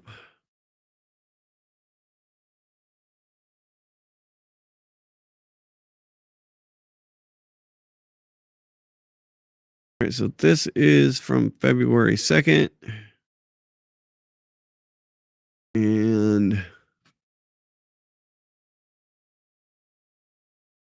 very little of the $8 are actually spent in the countries targeted for help. Walter Kerr, co-director Unlock Aid, is actually less than 10% of our foreign assistance dollars flowing through USAID actually reaching the communities. Every year, we could solve poverty in the entire world with the stroke of a pen. And you know why they don't do that in Africa, Ethiopia, wherever? Because of corruption. None of the money's almost none of the money's going to get down to where it belongs. They have a deal called the CAP 28 coming up, where the wealthy countries get together and say how they're going to spend money for the poor countries. This is CAP 28. Every year they pledge between 100 and 500 million. You know how much money's been given? Zero. And it's because of the C word, corruption. But nobody talks about it. Nobody talks about it. Everybody knows it, but nobody talks about it. Mm-hmm. We've been. So they pledge. It's kind of like Amber Heard. She pledged that money to the hospital. Did you ever actually pay the money? No, but I pledged it, so it means I did it. In Haiti, we've been all kinds of places. At the end of the day, it all comes down to the money getting stolen. How much money can you get to the actual needed recipient? And in most cases, it's almost nothing. It's almost nothing. Yeah, it goes like that. It goes to the DNC, it goes to the RNC. There's a corporations. Yeah, there is the condom thing. There is questions about that. Yeah, that was one of the big sensational stories that came out. I think even, it's kind of true from what I'm gathering, but it's not actually condoms. It was more like condoms were part of the whole thing. So, but yeah, it was still a lot of money for a weird thing. All right. Oh, here we go. My new show. I'm going to create it. Anyone want to create a hard-hitting show called 69 Minutes? I will actually fund it. All right. I'm going to.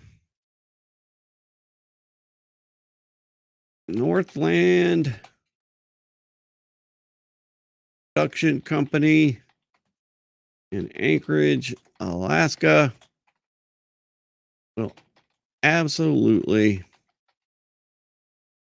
create this show. My DMs are open. Please inquire. And let's make this happen. There we go. I'll reply to him.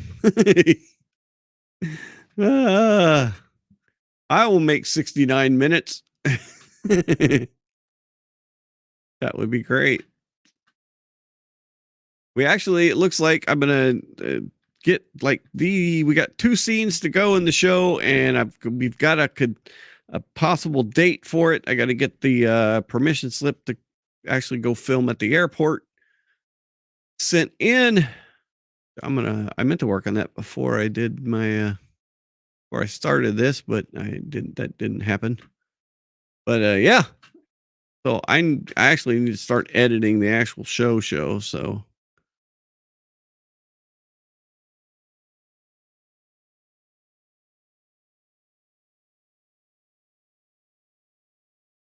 all right, so Mark Cuban has decided that wait, so Doge has just been pulling, so that's not what they're doing, Mark, but here's more narrative. Wait, has Doge just been pulling numbers from usaspending.gov, then releasing them as if they discovered them? If so, brilliant. Absolutely brilliant. Fooled me, Elon Musk. Very Trump-like too. His PR skills rubbing off on you. So no, actually no. And this we talked about this account on Tuesday, this Data Republican small r, and he has blown the lid off most of these things because this won't USAspending.gov does not give you exactly what's going on. It doesn't tell you where it goes initially. They keep funneling it through multiple entities, right? So this is just more narrative crap.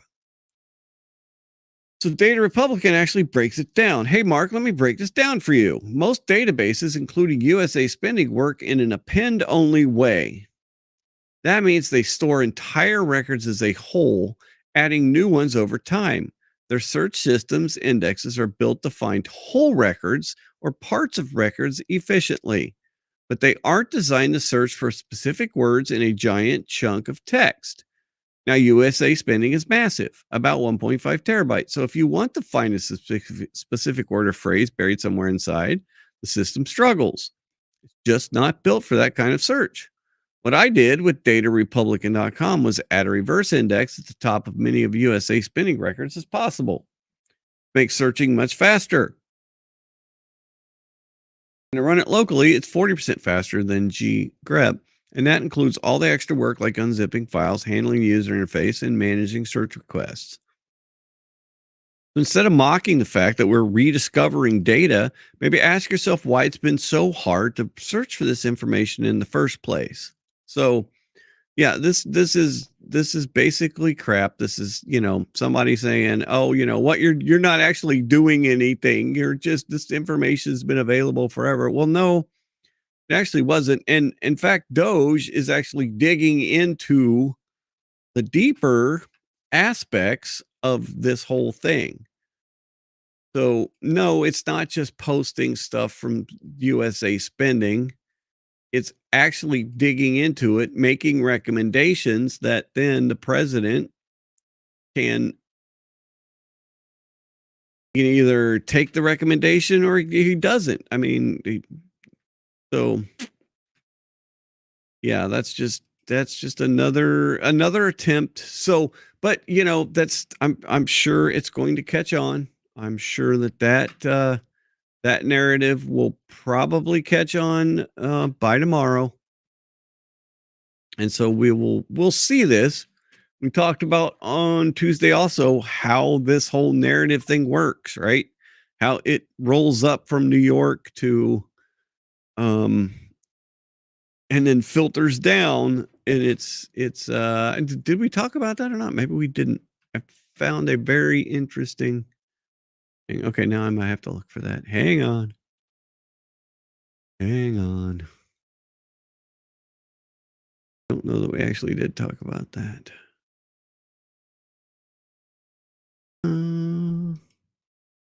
Thought I had bookmarked it, but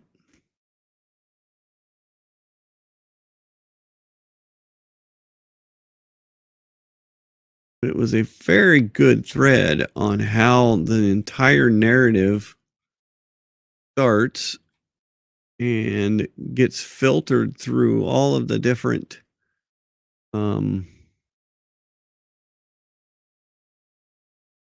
agencies and who does what. And let's see. Oh, now everything just went crazy.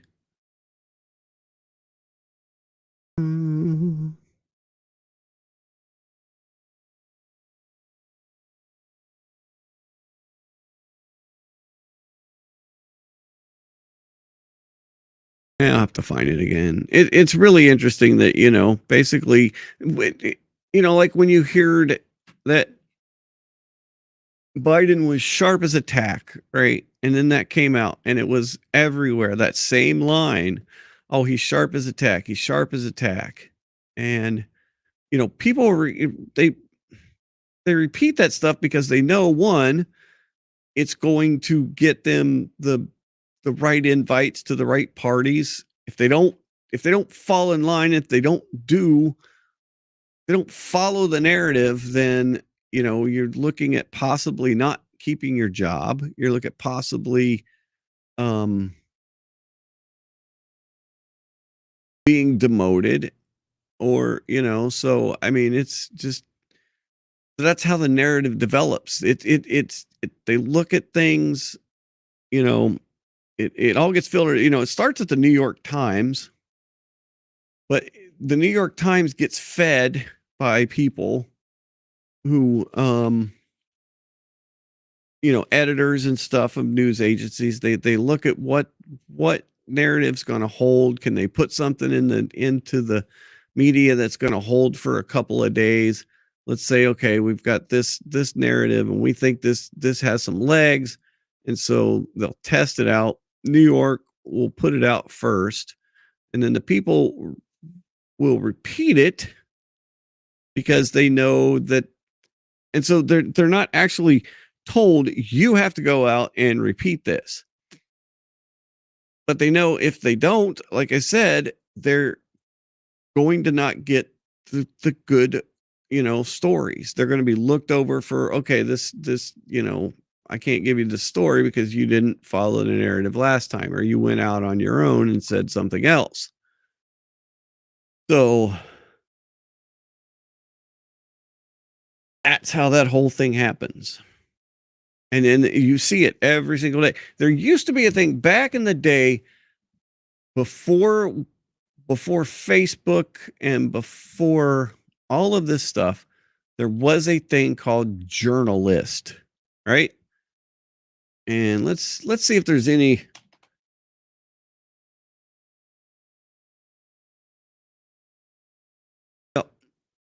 So there is a little Wikipedia story about journalist. Okay. And who, I mean, it's probably been whitewashed quite a bit, but so it was Ezra Klein. Journalist, sometimes referred as J-List, was a private Google Groups forum for discussing politics and news media with 400 left-leaning journalists, academics, and others. Ezra Klein created the online forum in 2007 while blogging at the American Prospect and shut it down on June 25th, 2010, among wider public exposure. So eventually it got out, right? But for those 3 years or so, these people had a place where they could coordinate their narrative. Journalists later pointed out various off-color statements made by members of the list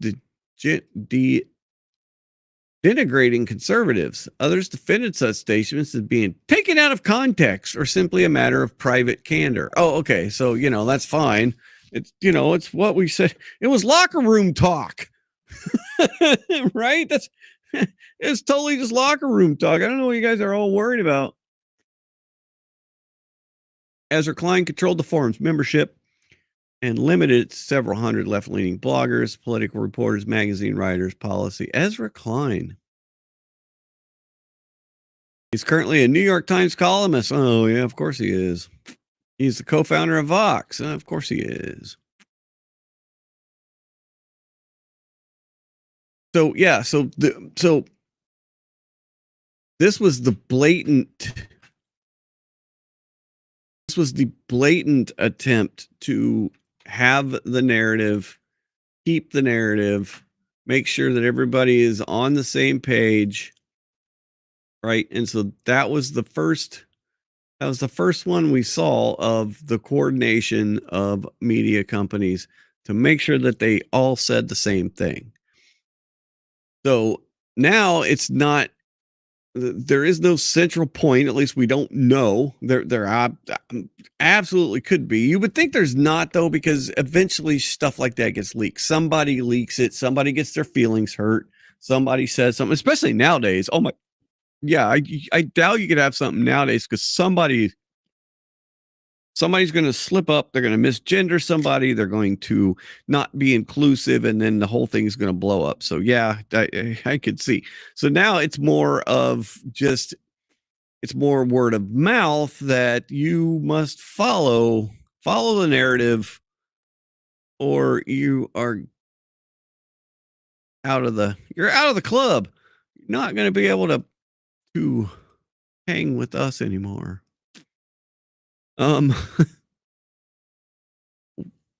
WikiLeaks. I think we're going to be seeing more and more from WikiLeaks here too. This is the WikiLeaks be something to keep an eye on. USAID was funding more than 6,200 journalists in 707 media outlets and 279 journalistic NGOs. That's how much you just this one agency, USAID, was funding 6,200 journalists and 279 just journalistic NGOs. It is insane. Supporting independent media has been part of USAID's democracy and government assistance efforts since the 80s. The U.S. government is now the largest public donor to independent media. So that they keep saying independent media, but we know 100% that it's going to get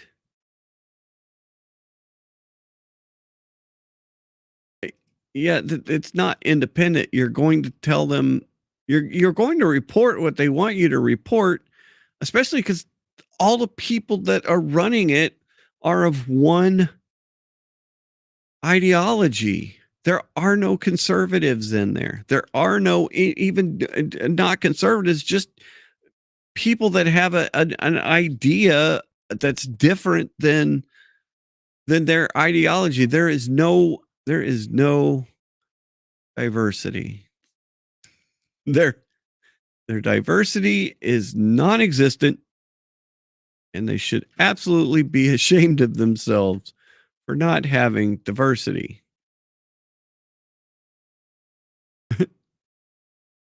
So yeah, in Ukraine, 9 out of 10 media outlets rely on USAID funding. Several local media have already announced the suspension of their activities and are searching for alternative solutions. At slidstevo.info, 80% of our budget is affected. And so, yeah, 80% of their budget came from USAID. 80% of their budget.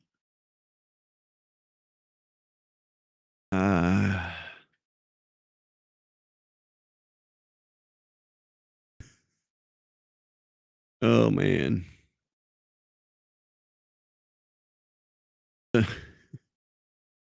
USA, all right, so USAID contractor Dan Mitrione ran torture training for Latin American regimes backed by the CIA. Mitrione began teaching anatomy and the human nervous system to elite Uruguayan police officials handpicked by USAID for counterinsurgency training in America. Then, according to a CIA double agent secretly working for Cuba, Manuel Hieva, corroborated by journalist A.G. Langan, Mitrione began performing gruesome live demonstrations on homeless oh my good Lord. Oh no.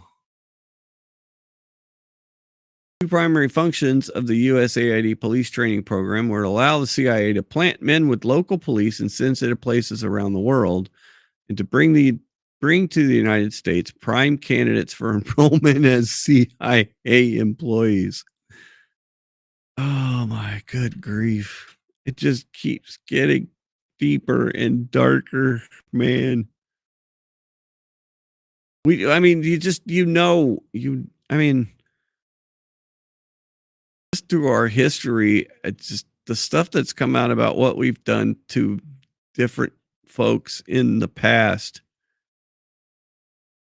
It's just how deep it is now. Oh yeah, this was another one. NED, which is the one of the other agencies that was supported by a USAID. I can't remember what they're NED. I gotta look it up now.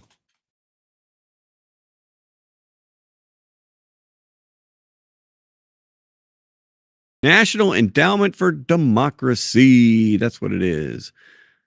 NED, National Endowment for Democracy, paid at least $65,000 to corrupt journalist Fernando Villavicencio, who's fabricated a front page story claiming that Assange secretly met Trump's campaign manager, Paul Manafort, at the embassy.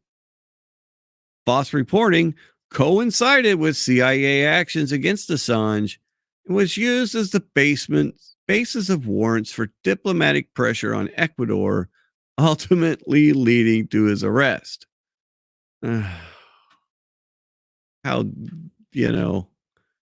it's so insane. Yep, even non-communist dictators use the same strategy, right? It is. It's where we're at. It's where we're at. It's so insane. Oh yeah, no, yeah. Yeah, I know you're correct. Good old MASH. Oh yeah, the stuff we did to people. Just the tests that we've run on people throughout the years is just, oh, it's so insane.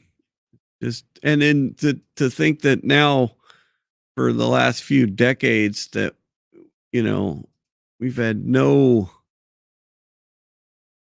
very little oversight on what is actually taking place. Just crazy.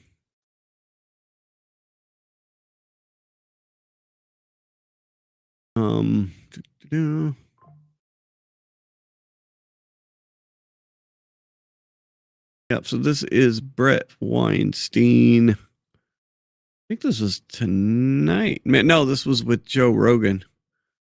This is actually, I haven't seen this yet, but let's take a peek because why not? That is not it. This is it. And I don't know about you, but as I was watching confirmation hearings, my sense was that the Elizabeth Warrens we'll be on tomorrow. Bernie Sanders. Have a good night, James. We'll see you tomorrow. Probably a little hour later, like 7 o'clock Anchorage time. That the Earth has just been hit from outer space, and that they don't live in the world that they are so used to. That their corruption was immediately apparent. And they're not used to that. They're used to having a whole phony journalistic layer. Yes. The layer is being broken apart. The protection that the media is given is being broken apart, is being exposed, and it's just going to keep getting deeper, and more people are going to hopefully say, whoa, hang on. Now, not everybody. There are still people that just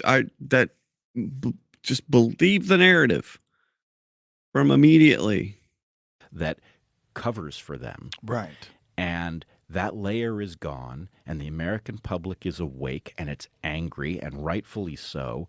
And now it looks at Bernie Sanders, who, I remember the first time you and I spoke, you and I had both been Sanders supporters. Yeah.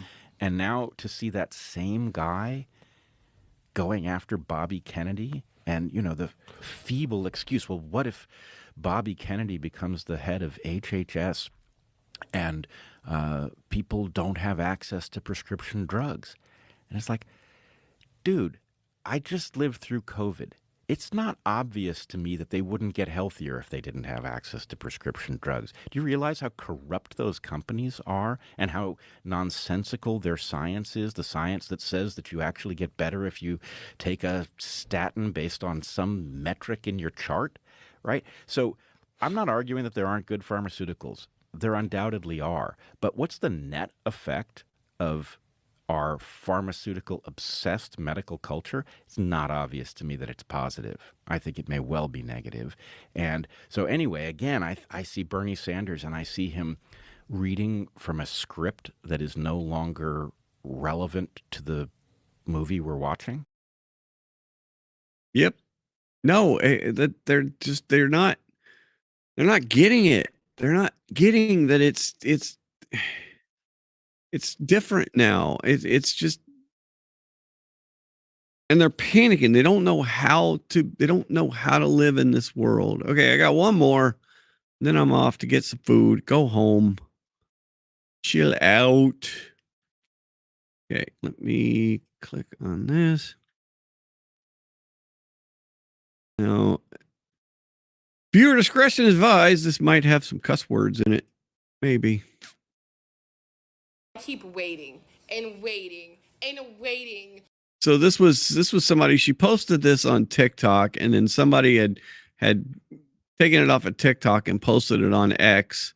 And then a lot of people said, why are you doing that? But she even came out later on and said, hey, I don't normally post on X. So, but this is gathering some views right now.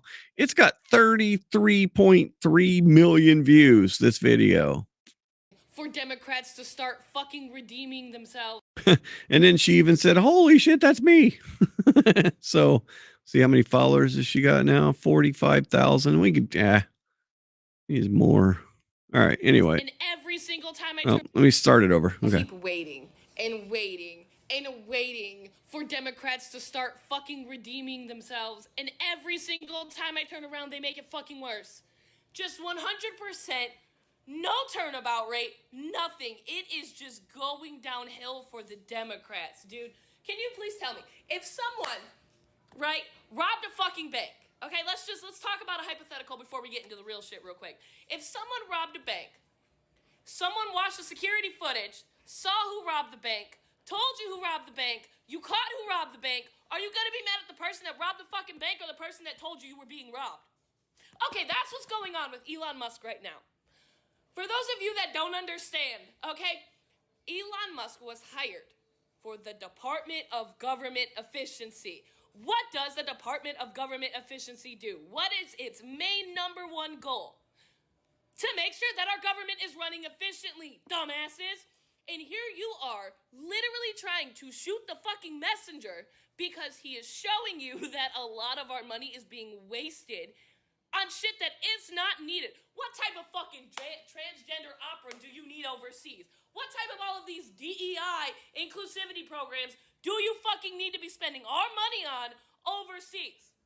And instead of being mad at the people that are stealing our fucking money and spending it 100% irresponsibly, you're mad at the man who told you you were being ripped the fuck off. You are a fuck. You're going off. Fucking cult member. Plain and simple. There is no saving for you, okay? Every single time you guys continue to peddle these lies, you are screaming more and more that you're a cult member. And the more and more you do it, the more and more the moderate Democrats are going to fucking leave you. Keep going. Keep fucking going. Show your utter stupidity.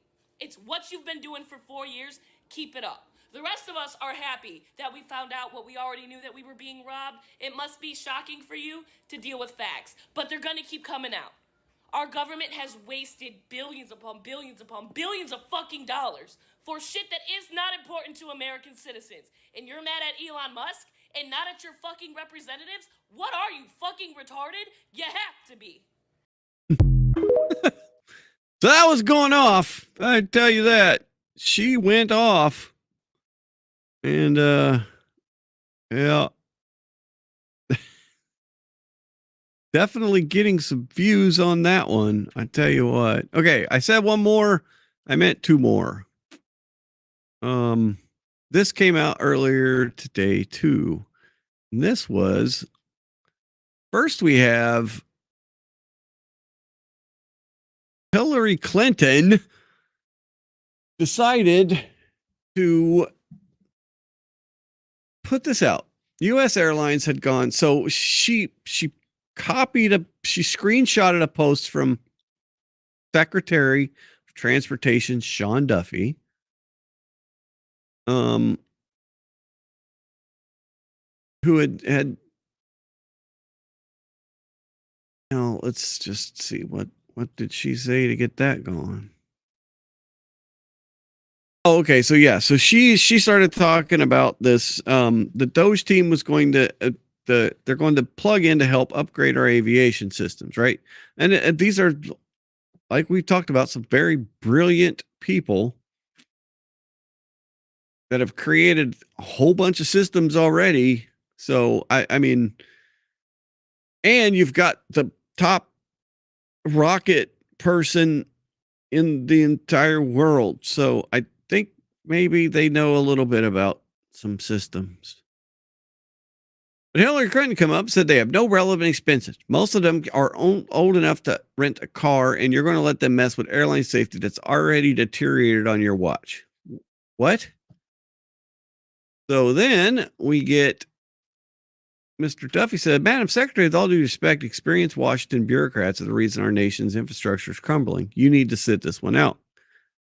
So shithead Hillary, U.S. airlines have gone 16 years without fatal crashes. Then MAGA fired the FAA chief, gutted the Aviation Security Advisory Committee, and threatened air traffic control with layoffs. Now there have been 2 fatal crashes. Hope your unvetted 22-year-olds fix things fast. So the response is actually really good. I know you're lashing out because Doge is uncovering your family's obscene grifting via USAID. This is a cabinet secretary, and this is amazing where we're at in 2025 on social media. This is a cabinet secretary. I know you're lashing out because Doge is uncovering your family's obscene grift via USAID, but I won't let you lie and distort facts. The FAA administrator announced he resigned over a month before Trump took office. So when she says that they fired the FAA chief, that is 100% completely misinformation. The FAA administrator announced that he resigned over a month before Trump took office. The air traffic controllers were always exempt from Trump's civil service buyouts. Another lie that she told. The previous administration shamelessly used US DOT as a slush fund for the Green New Scam, throwing away money and resources on wasteful environmental and social justice projects rather than updating our nation's antiquated air traffic control systems and other critical infrastructure. It's 100% true. We're still using green screens for our air traffic controllers, right? We're not using the latest and greatest technology. I'm returning this department to a mission of safety by using innovative technology and transportation infrastructure. Your team had its chance and failed. We're moving on without you because the American people want us to make American transportation systems great again. And yes, we're bringing the 22-year-olds with us. So there's no chill. There is no chill any longer. So there we are. That's where we're at right now. And we will see in about 22 and a half hours what the next craziness is going to be, because I know there's going to be some craziness in the next 22 and a half hours. Tomorrow's Friday, so that's when the big stuff gets dropped at 4 o'clock.